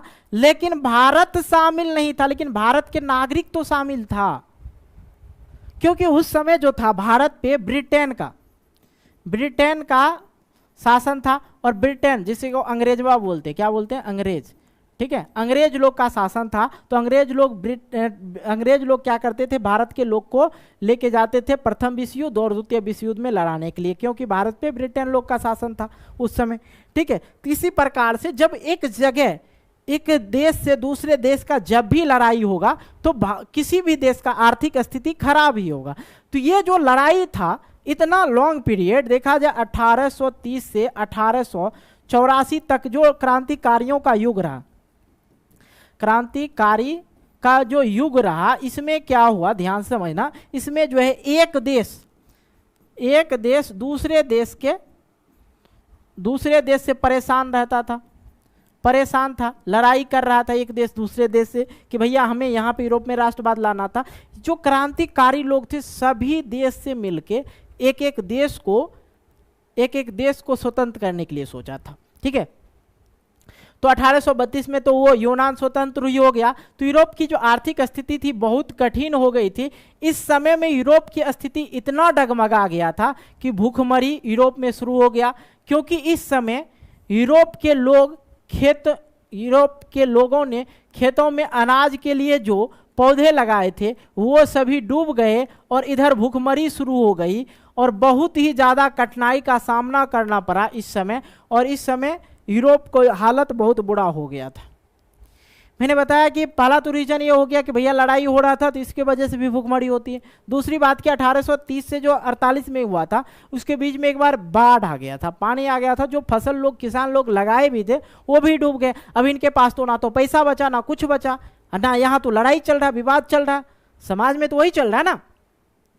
तो जन विद्रोह हो गया। अब भैया यूरोप में क्या हो गया, जन विद्रोह हो गया। अब वहां के लोग जो है सरकार से लड़ना शुरू कर दिया।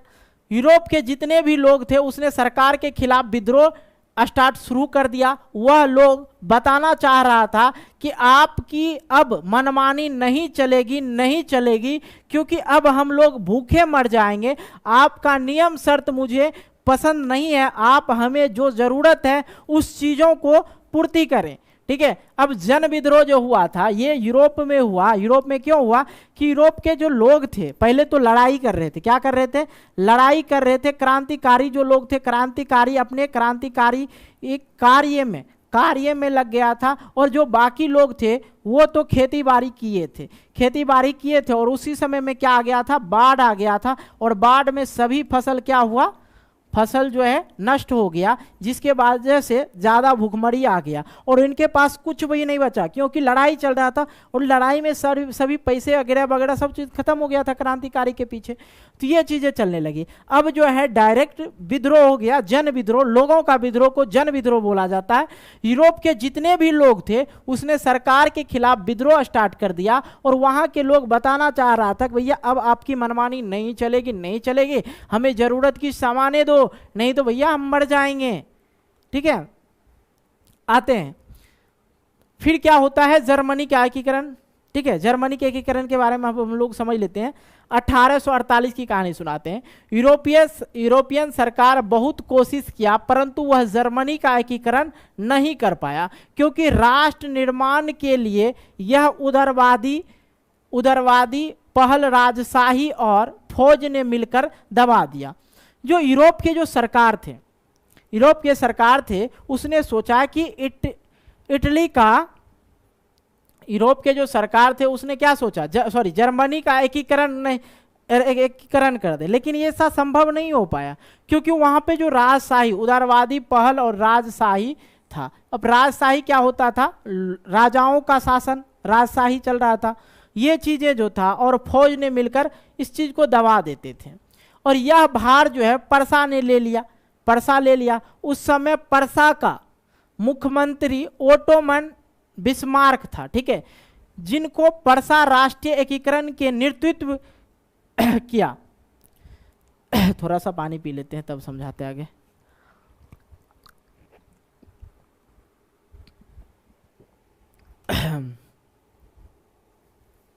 लगातार पढ़ा रहे हैं, थोड़ा सा इधर उधर हो जाता है।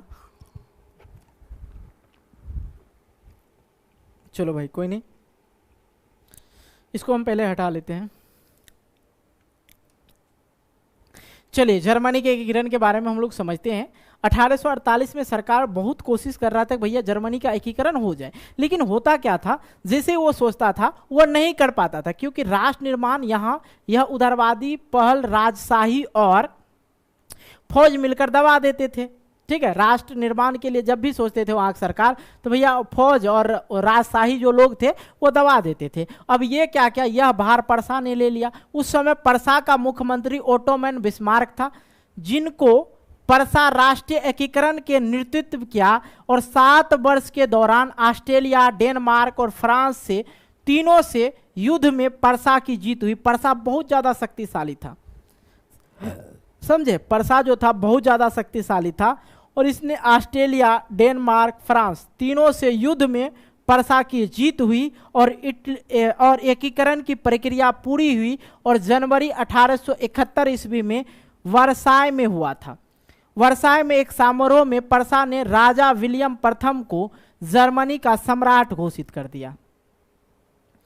यहाँ पे कुछ चीजें अगर कोई पॉइंट समझ में नहीं आया तो समझ लेते हैं फिर से, कि भैया 1848 में जो है, 1848 में ये जो थे वहाँ के यूरोप के जो सरकार थे वो जर्मनी का एकीकरण करना चाहता था, लेकिन नहीं करने देता था, राजशाही और फौज मिलकर दबाते थे। तो फिर इसने सोचा कि भैया परसा के पास गया, बोला भैया परसा आप ना कुछ कर दो मेरे लिए।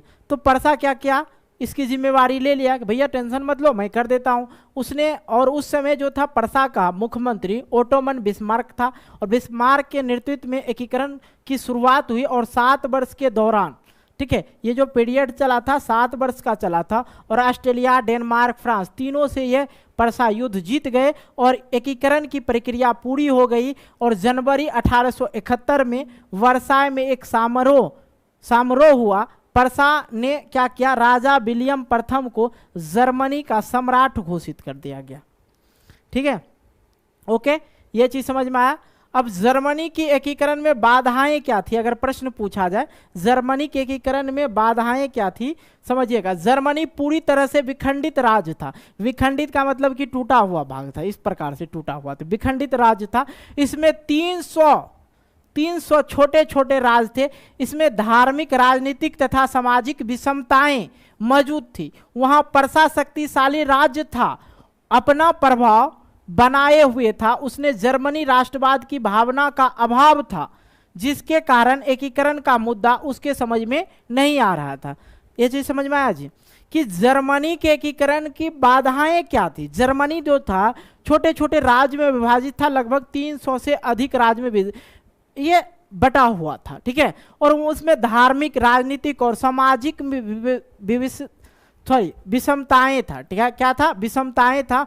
तो वहां पे अलग अलग लोग जो थे अलग अलग धर्म को मानते थे, और समाज में अलग अलग के भाषा भी बोला जाता था।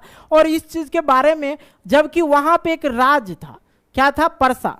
परसा जो था शक्तिशाली राज था, उसने अपना प्रभाव जो बनाए रखा वहां पे। और उसने, अब जर्मनी में राष्ट्रवाद की भावनाओं का अभाव था, तो उसने लोगों को बताया भैया राष्ट्रवाद में हम लोग का साथ दो, हम लोग स्वतंत्र हो जाए। लेकिन वहां के लोग समझ ही नहीं रहे थे, जिसके कारण एकीकरण का मुद्दा उसके समझ में नहीं आ रहा था।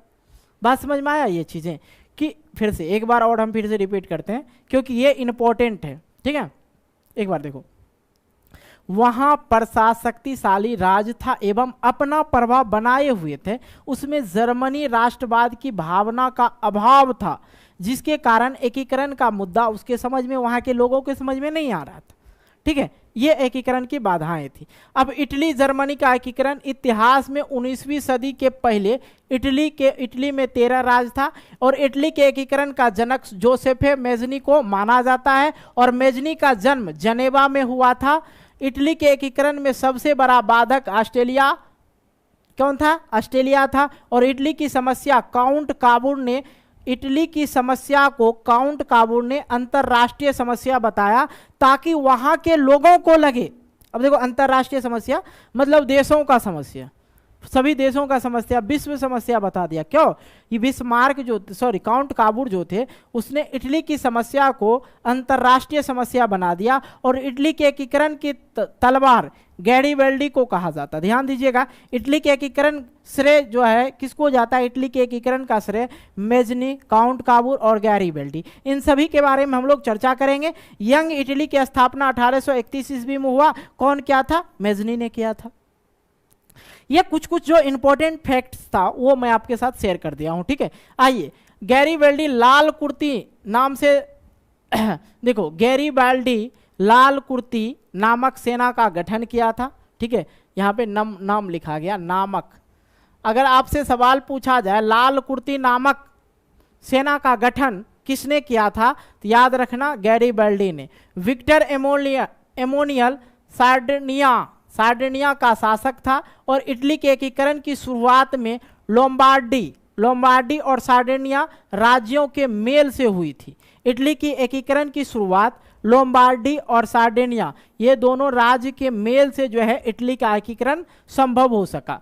इटली राष्ट्र का जन्म 2 अप्रैल 1860 में हुआ था। इटली राष्ट्र का जन्म 2 अप्रैल 1860 में हुआ था। ठीक है, ऐसा माना जाता है। 1871 में रोम को संयुक्त इटली का राजधानी घोषित कर दिया गया। ठीक है, 1871 में क्या हुआ? रोम को संयुक्त इटली की राजधानी घोषित कर दिया। ये कुछ फैक्ट्स था, समझा दिए। अब देखो, यदि समाज में क्रांति लानी हो तो क्रांति का नेतृत्व नवयुवकों के हाथ में दे दो। ये जो है जोसेफे मेज़नी ने बोला कि अगर यदि समाज में क्रांति लाना हो तो क्रांति का नेतृत्व नवयुवकों को दे दो। मतलब नवयुवक कौन हो गया? जवान व्यक्ति। ठीक है, जवान व्यक्ति, नया व्यक्ति, जो नए खून, हम लोग क्या है? नवयुवक हैं, नया युवक है, बूढ़ा युवक तो है नहीं। ठीक है, तो ये कौन बोला? मेज़नी ने बोला। इटली का एकीकरण 1871 ईस्वी में काउंट काबूर ने किया। इटली का एकीकरण किसने किया? काउंट काबूर ने किया। और इटली की एकता का जन्मदाता कौन था? नेपोलियन था।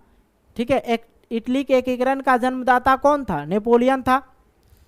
चलो भाई, जोसेफे मेज़नी ये जोसेफे मेज़नी जो था, मेज़नी कौन था अगर पूछ दे सवाल तो इसके बारे में समझना है। रिपब्लिक पार्टी के प्रमुख, इटली के संस्थापक, इसका लक्ष्य शिक्षा के साथ इटली का एकीकरण करना था, जो कि 1831 से 1848 के क्रांतिकारी विद्रोह का असफलता से युद्ध के जरिए। ठीक है, समझिएगा, रिपब्लिक पार्टी के प्रमुख कौन थे?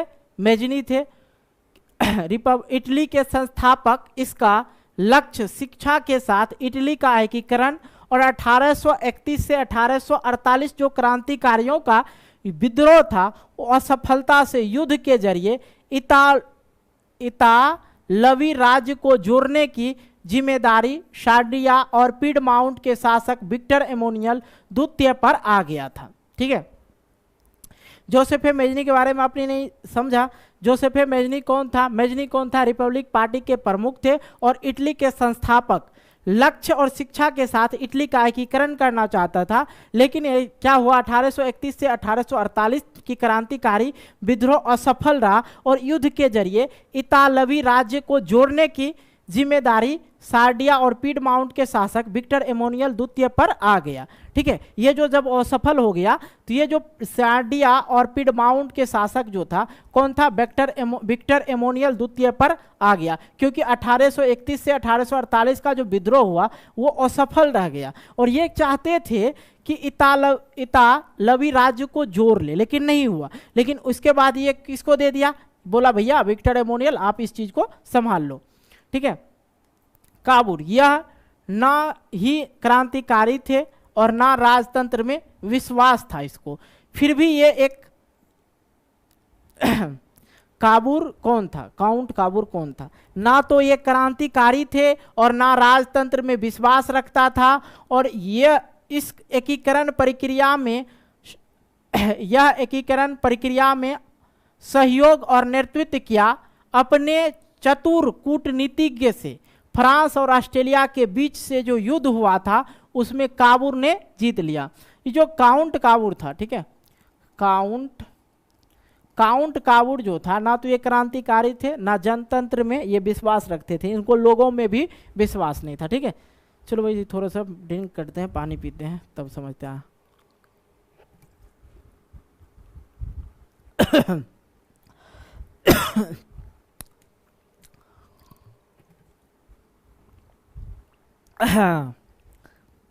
चलो भाई, जो काबूर थे, काउंट काबूर जो थे ये क्रांतिकारी भी नहीं थे, फिर इनको लोगों के ऊपर भी विश्वास नहीं था।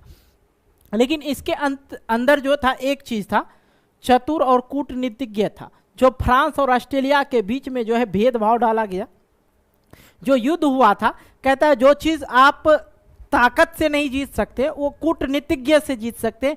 जो राजनेता होता, जो नेता होता है, वो अगर राजनीतिक में जाना है तो कूटनीतिज्ञ आपको आना चाहिए, बिना कूटनीतिज्ञ के आप राजनीतिक में नहीं जा सकते। अगर किसी को, सबसे पहली बात देखो, कहीं पे जीत हासिल करना है तो देखो सिंपल सी बात, यहाँ पे बहुत आदमी लड़ रहे हैं। अब यहाँ पे कूटनीतिज्ञ ये जो थे काउंट काबूर क्या किए, अब ये दोनों लड़ रहे थे, मान लो ये दोनों लड़ा दिए, इस दोनों राज्य के बीच में क्या कर दो, लड़ा दो, फूट डालो और इस पे शासन कर लेते थे। तो इसी प्रकार से इसके अंदर जो था कूटनीतिज्ञ चतुर से, तो फ्रांस और ऑस्ट्रेलिया के बीच में जो युद्ध हुआ था उसमें काबूर ने जीत लिया। ठीक है, काबूर जीत लिया।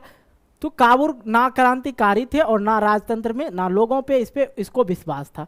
ये फिर भी इस एकीकरण की प्रक्रिया में सहयोग और नेतृत्व किया था कौन, काउंट काबूर। और ये चतुर कूटनीतिज्ञ से फ्रांस और ऑस्ट्रेलिया के बीच में युद्ध हुआ और उसमें कौन जीत लिया, काबूर ने जीत लिया। आई होप आप लोग को समझ में आया होगा।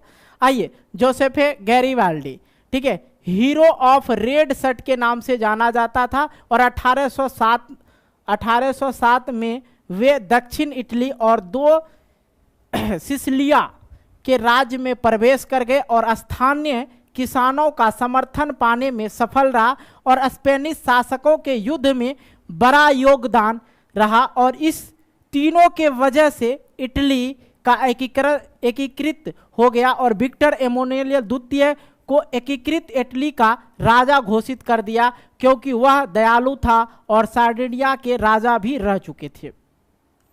सार्डिया के राजा कौन रह चुके थे, विक्टर एमोनियल। ठीक है, देखो विक्टर एमोनियल,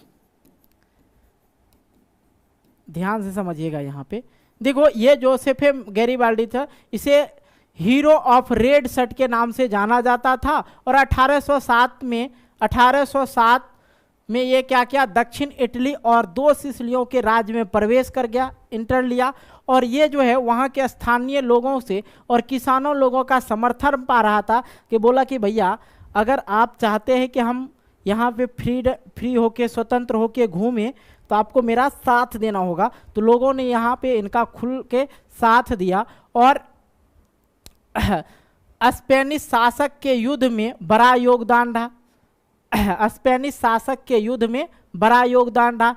अब इस तीनों के वजह से इटली एकीकृत हो गया। विक्टर एमोनियल द्वितीय जो थे, विक्टर एमोनियल द्वितीय को एकीकृत इटली का राजा घोषित कर दिया गया। क्या घोषित कर दिया, राजा घोषित कर दिया। काहे कि विक्टर एमोनियल जो था बहुत ज़्यादा दयालु था। ठीक है, इसलिए सार्डिया के राजा भी ये रह चुके थे, ये जो थे विक्टर एमोनियल सार्डिया के राजा भी रह चुके थे। ओके, और भाई जर्मनी का एकीकरण, जर्मनी का एकीकरण समझते हैं। इटली, जर्मनी का एकीकरण, जर्मनी का एकीकरण बिस्मार्क ने किया। बिस्मार्क पर्सा के शासक, पर्सा के शासक एक सेकेंड, जर्मनी का एकीकरण बिस्मार्क ने किया। बिस्मार्क पर्सा के शासक विलियम प्रथम को प्रधानमंत्री बनाया। ठीक है, विलियम प्रथम को प्रधानमंत्री बनाया। ठीक है, और जर्मनी का सबसे शक्तिशाली राज्य कौन सा था? पर्सा था।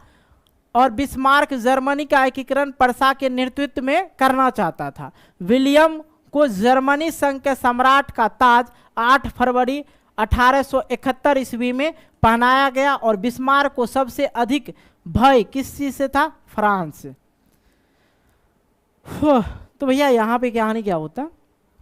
जर्मनी का एकीकरण, जर्मनी का एकीकरण अगर सवाल पूछे, जर्मनी का एकीकरण किसने किया? बिस्मार्क ने किया। और बिस्मार्क पर्सा के शासक विलियम प्रथम को प्रधानमंत्री बनाया। और जर्मनी के सबसे शक्तिशाली राज्य, अगर जर्मनी का सबसे शक्तिशाली राज्य कौन सा?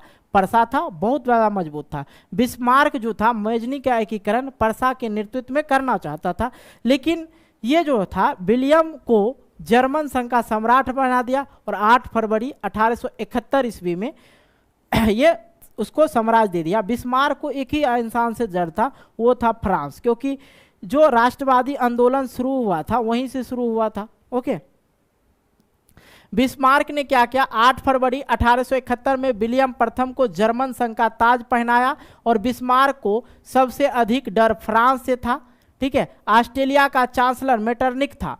इसका जन्म 15 मई, यहाँ पे लिखा गया है गई, मई 1773 को काब्जेल नामक नगर में हुआ था। और इसके पिता संपत्ति तथा जागीर नेपोलियन बोनापार्ट ने जब्त कर लिया। ओके, चलो भाई,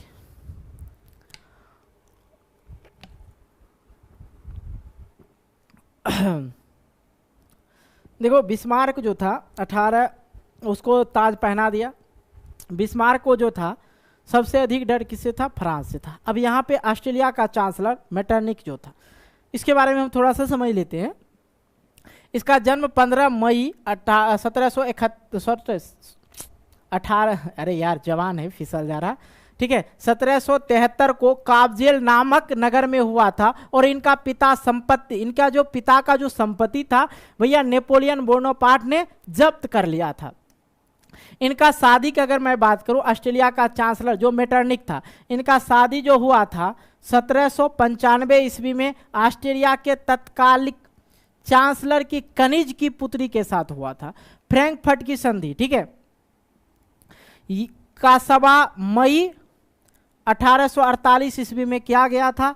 बिस्मार्क को 23 सितंबर 1862 में पर्सा का चांसलर बनाया गया। याद रखना ये सब पॉइंट को, ये जो पॉइंट था मैंने आप लोग के लिए पॉइंट्स निकाल दिया ताकि आप लोग को ये पॉइंट्स याद रहे। ठीक है, किताबी भाषा में ज़्यादा याद नहीं करना, याद रखना। ऑस्ट्रेलिया का चांसलर मेटरनिक था और इसका जन्म 15 मई 1773 को काब्जेल नामक नगर में हुआ था। और उनके पिता का संपत्ति और जागीर जो है नेपोलियन बोनापार्ट ने जब्त कर लिया। और इनका शादी जो है 1795 में हुआ था।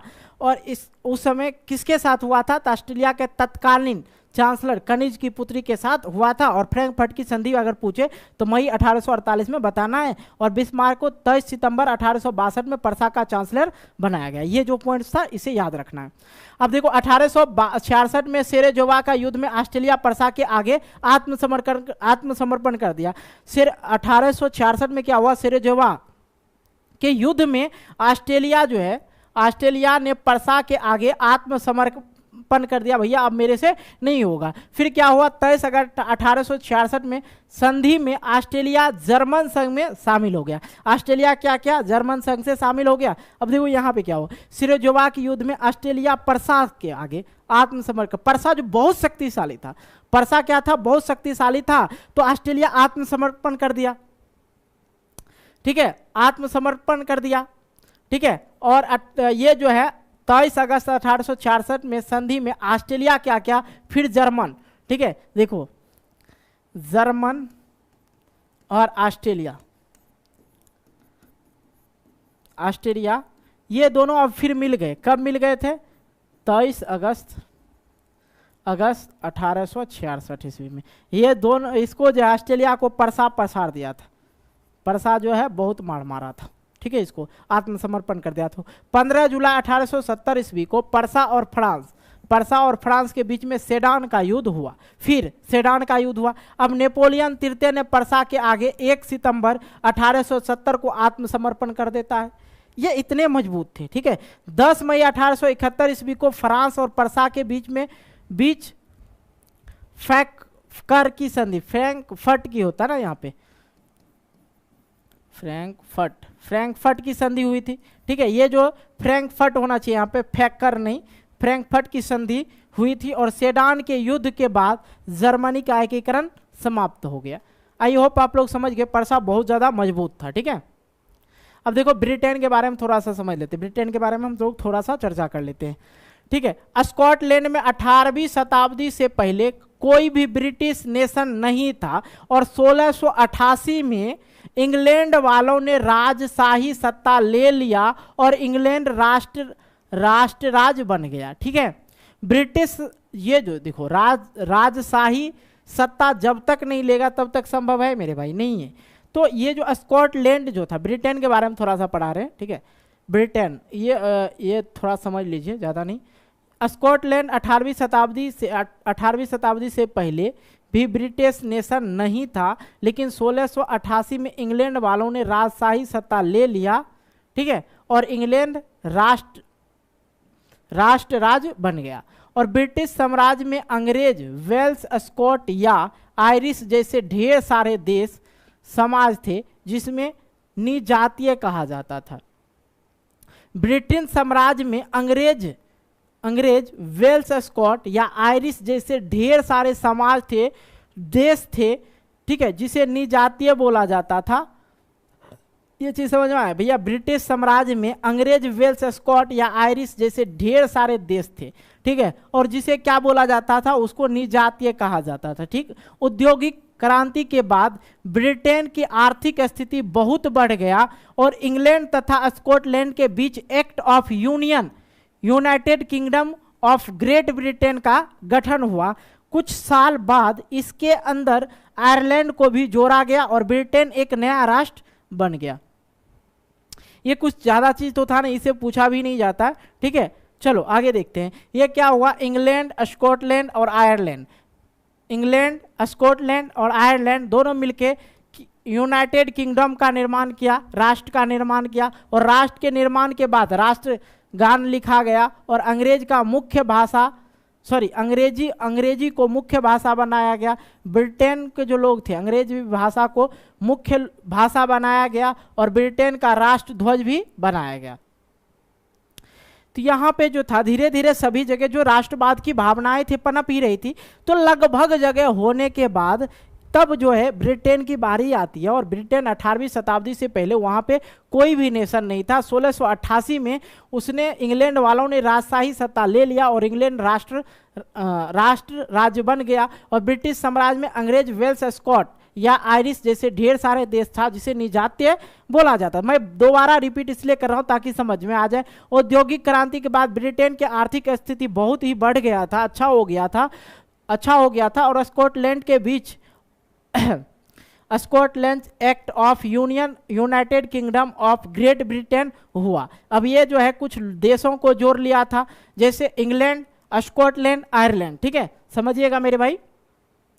इंग्लैंड, स्कॉटलैंड, आयरलैंड दोनों सभी मिलके क्या किया? यूनाइटेड किंगडम का निर्माण किया, राष्ट्र का निर्माण किया, राष्ट्रगान लिखा गया और अंग्रेजी को मुख्य भाषा बनाया गया और ब्रिटेन का राष्ट्र ध्वज भी बनाया गया। फिर आता है आगे राष्ट्र की दृश्य कल्पना रूपक। जब किसी अमृत विचार जैसे लालच, स्वतंत्रता, ईर्ष्याई, मुक्ति को किसी भी व्यक्ति या चीजों के जरिए इंगित किया जाता है। देखो भाई, समझना मेरे भाई, अब किसी भी राष्ट्र को घोषित कर दिया स्वतंत्रता के बाद, ठीक है, थोड़ा सा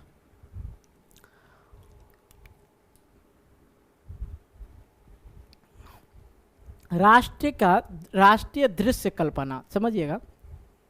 जब स्वतंत्र होता है देश तो उसके लिए हम लोग क्या जानते थे, हाँ हम अपने देश पे लेके बताते हैं आप लोग को। स्वतंत्रता के बाद हम लोग का एक पहचान हो गया सामूहिक पहचान, सामूहिक पहचान, ठीक है। पहचान क्या हो गया, तिरंगा हो गया। क्या हुआ, तिरंगा हुआ। दूसरी बात तिरंगा हो गया, समझ में आया ये चीज।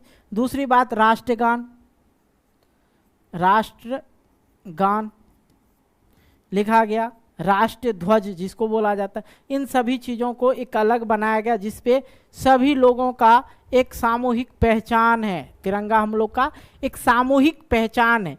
तो रूपक जब किसी अमृत विचार जैसे लालच, स्वतंत्रता, ईर्ष्या या मुक्ति को किसी व्यक्तियों या किसी चीज़ों के जरिए इंगित किया जाता है तो ये क्या हुआ, राष्ट्रीय दृश्य कल्पना।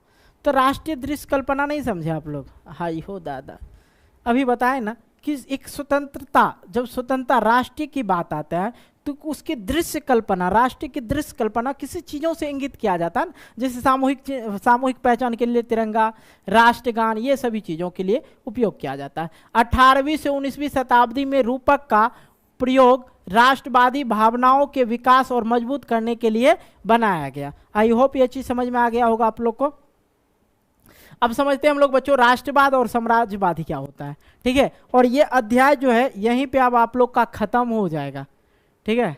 तो भैया देखो कुछ चीज़ें हमको लग रहा है, एक दो चीज़ जो है शायद से अगर आप लोग नहीं समझे होंगे तो कमेंट करना। ये वाला चीज़ जो है मुझे लग रहा है कुछ बच्चे नहीं समझे होंगे, अगर नहीं समझे तो कमेंट करना, फिर से इस पर हम एक अलग टाइप के वीडियो लाएंगे।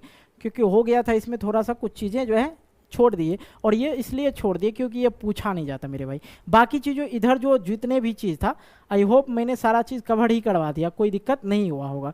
और जो ये चीज़ें था ब्रिटेन के बारे में लेके अगर फिर से नेक्स्ट वीडियो आएगा तो उसमें हम आपको ज़रूर डिस्कस कर देंगे।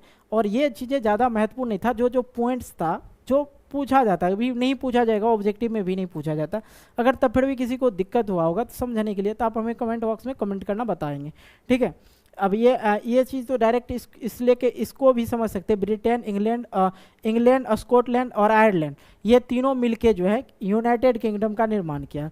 इसका यही मतलब था, ब्रिटेन में जो 18वीं शताब्दी से पहले जो था ब्रिटेन नेशन नहीं हुआ था, ठीक है। इस चीज़ को लेके देखो, कोई भी चीज़ हो, कोई भी टॉपिक हो, अच्छी तरह समझना पड़ता है। अब राष्ट्रीयवाद और साम्राज्यवाद समझते हैं। 19वीं सदी तक जो राष्ट्रवाद की भावना थी अब वह साम्राज्यवाद में बदलने लगे, ठीक है। 19वीं शताब्दी से जो पहले था 19वीं शताब्दी तक जो राष्ट्रवाद की भावना था वो अब साम्राज्यवाद में बदलते हुए नजर आ रहा था। साम्राज्यवाद क्या है, जब कोई देश अपने देश की शक्ति को बढ़ाता है आर्मी या अन्य साधन का प्रयोग करके, उसे ही साम्राज्यवाद कहते हैं, ठीक है। 1878 में, ठीक है, 1878 के बाद यूरोप में गंभीर राष्ट्रवादी तनाव का स्रोत बाल्कन क्षेत्र था, और इस क्षेत्र में भौगोलिक जातीय भिन्नता और इसमें आधुनिक रोमानिया, बुल्गारी और अल्बेनिया यूनान कोई था, ठीक है। अल्बेनिया थे, यहाँ पे कोई नहीं, कोई गलत लिखा हुआ थी। अल्बेनिया यूनान की थी। वेस्ट एरिया हर्जी गोविंदा, ठीक है, हर्जी गोविंदा स्लोवेनिया और स्लोविया, ठीक है, क्या है सवेरिया भी सर्बिया, सॉरी ये प्रोनाउंस थोड़ा सा गड़बड़ हो गया यहाँ पे, ये क्या है सर्बिया भी शामिल था। अब देखो ये चीज़ है ना कुछ अलग दे रखा, 1800 ये चीज़ कहानी जो दे रखा है कि हुआ क्या था, जब राष्ट्रवाद की भावना यूरोप में जो गंभीर रूप से ले लिया था, और गंभीर रूप से एक एक चीज़ जो था वहाँ पे हर जगह राष्ट्रवादी का भावना छाने लगा, और वहाँ के लोग में जो है इसको लेके एक क्राइम होने लगा। क्राइम इस तरह से बोला जाए, वहाँ के लोग हर लोग जो है एक दूसरे के प्रति पक्षांतर होने लगा। पहले तो देश के लिए हुआ था, ठीक है, पहले जो हुआ था देश के लिए, फिर क्या हुआ राज्य अलग होने लगा, अपना अपना राज्य बनाने लगा। राज्य से क्या होता है जिला का निर्माण होने लगता, तो जिला के जो लोग थे अलग अलग, ये भावना सबके अंदर राष्ट्रवाद की भावना आने लगा। तो ये सब अलग अलग जो मैंने आपको बताया अल्बानिया, यूनान और वेस्ट एरिया जो हर्गिज गोविंदा, स्लोवेनिया और सर्बिया भी शामिल थे इस क्षेत्र में। भौगोलिक मतलब 1878 के बाद यूरोप में गंभीर राष्ट्रवादी का तनाव स्रोत बाल्कन क्षेत्र था और भौगोलिक और जातीय भिन्नता थी। इसमें आधुनिक रोमानिया, बुल्गारी या उसी को बोला जाता है बुल्गारी या अल्बानिया, यूनान थी और इसमें ये सब क्षेत्र थे। ठीक है, इसमें ये सब क्षेत्र थे। किसमें? यूरोप में जब गंभीर राष्ट्रवादी का तनाव आया तो इन सभी क्षेत्रों में धीरे धीरे राष्ट्रवादी भावना आना शुरू हो गया। तो ये ज़्यादा महत्वपूर्ण था नहीं। तो साम्राज्यवाद क्या था? जब कोई देश अपने देश की शक्ति को बढ़ाना चाहेगा तो क्या चाहिए उसे? आर्मी बढ़ाना पड़ेगा, और आर्मी बढ़ाएगा तभी तो हम लोग सतर्क रहेंगे। ठीक है, चलो देखो, भारत और पाकिस्तान में एक सीमा है। ठीक है, और इस सीमा पे जो है कौन रहते हैं? खरा आर्मी रहते। कौन रहते हैं? खरा आर्मी रहते हैं। कौन है? खरा आर्मी है। दोनों तरफ से आर्मी है। क्या है कि ये जो है दोगला देश है। कौन? पाकिस्तान। ठीक है, ये जो है कभी चाहता है कश्मीर का हपत ले, कभी जगह हपत लेता है। तो इसलिए यहाँ पे हर एक देश के जो है सीमा पे जो है आज लोग टिके हुए हैं इसी वजह से। और किसी भी देश का अगर शक्ति को बढ़ाना है तो क्या चाहिए भैया? आर्मी बढ़ाना पड़ेगा, तभी जाके किसी भी देश की शक्ति बढ़ेगा। ठीक है, साधन का प्रयोग करके साम्राज्यवाद कहते हैं। मतलब जब कोई देश अपने देश की शक्ति को बढ़ाता है आर्मी या अन्य साधन का प्रयोग करके, उसको ही क्या बोला जाता है? साम्राज्यवाद बोला जाता है।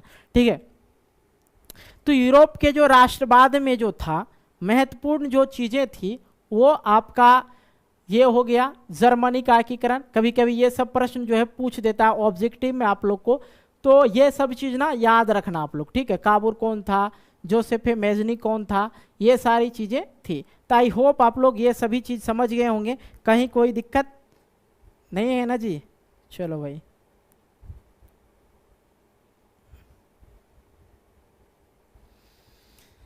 चलो तो ये यूरोप की जो कहानी थी इसमें जो है लगभग कितने याद रखे हैं आप लोग? 44 देश है। कितने? संयुक्त राष्ट्र के अनुसार 44 देश है।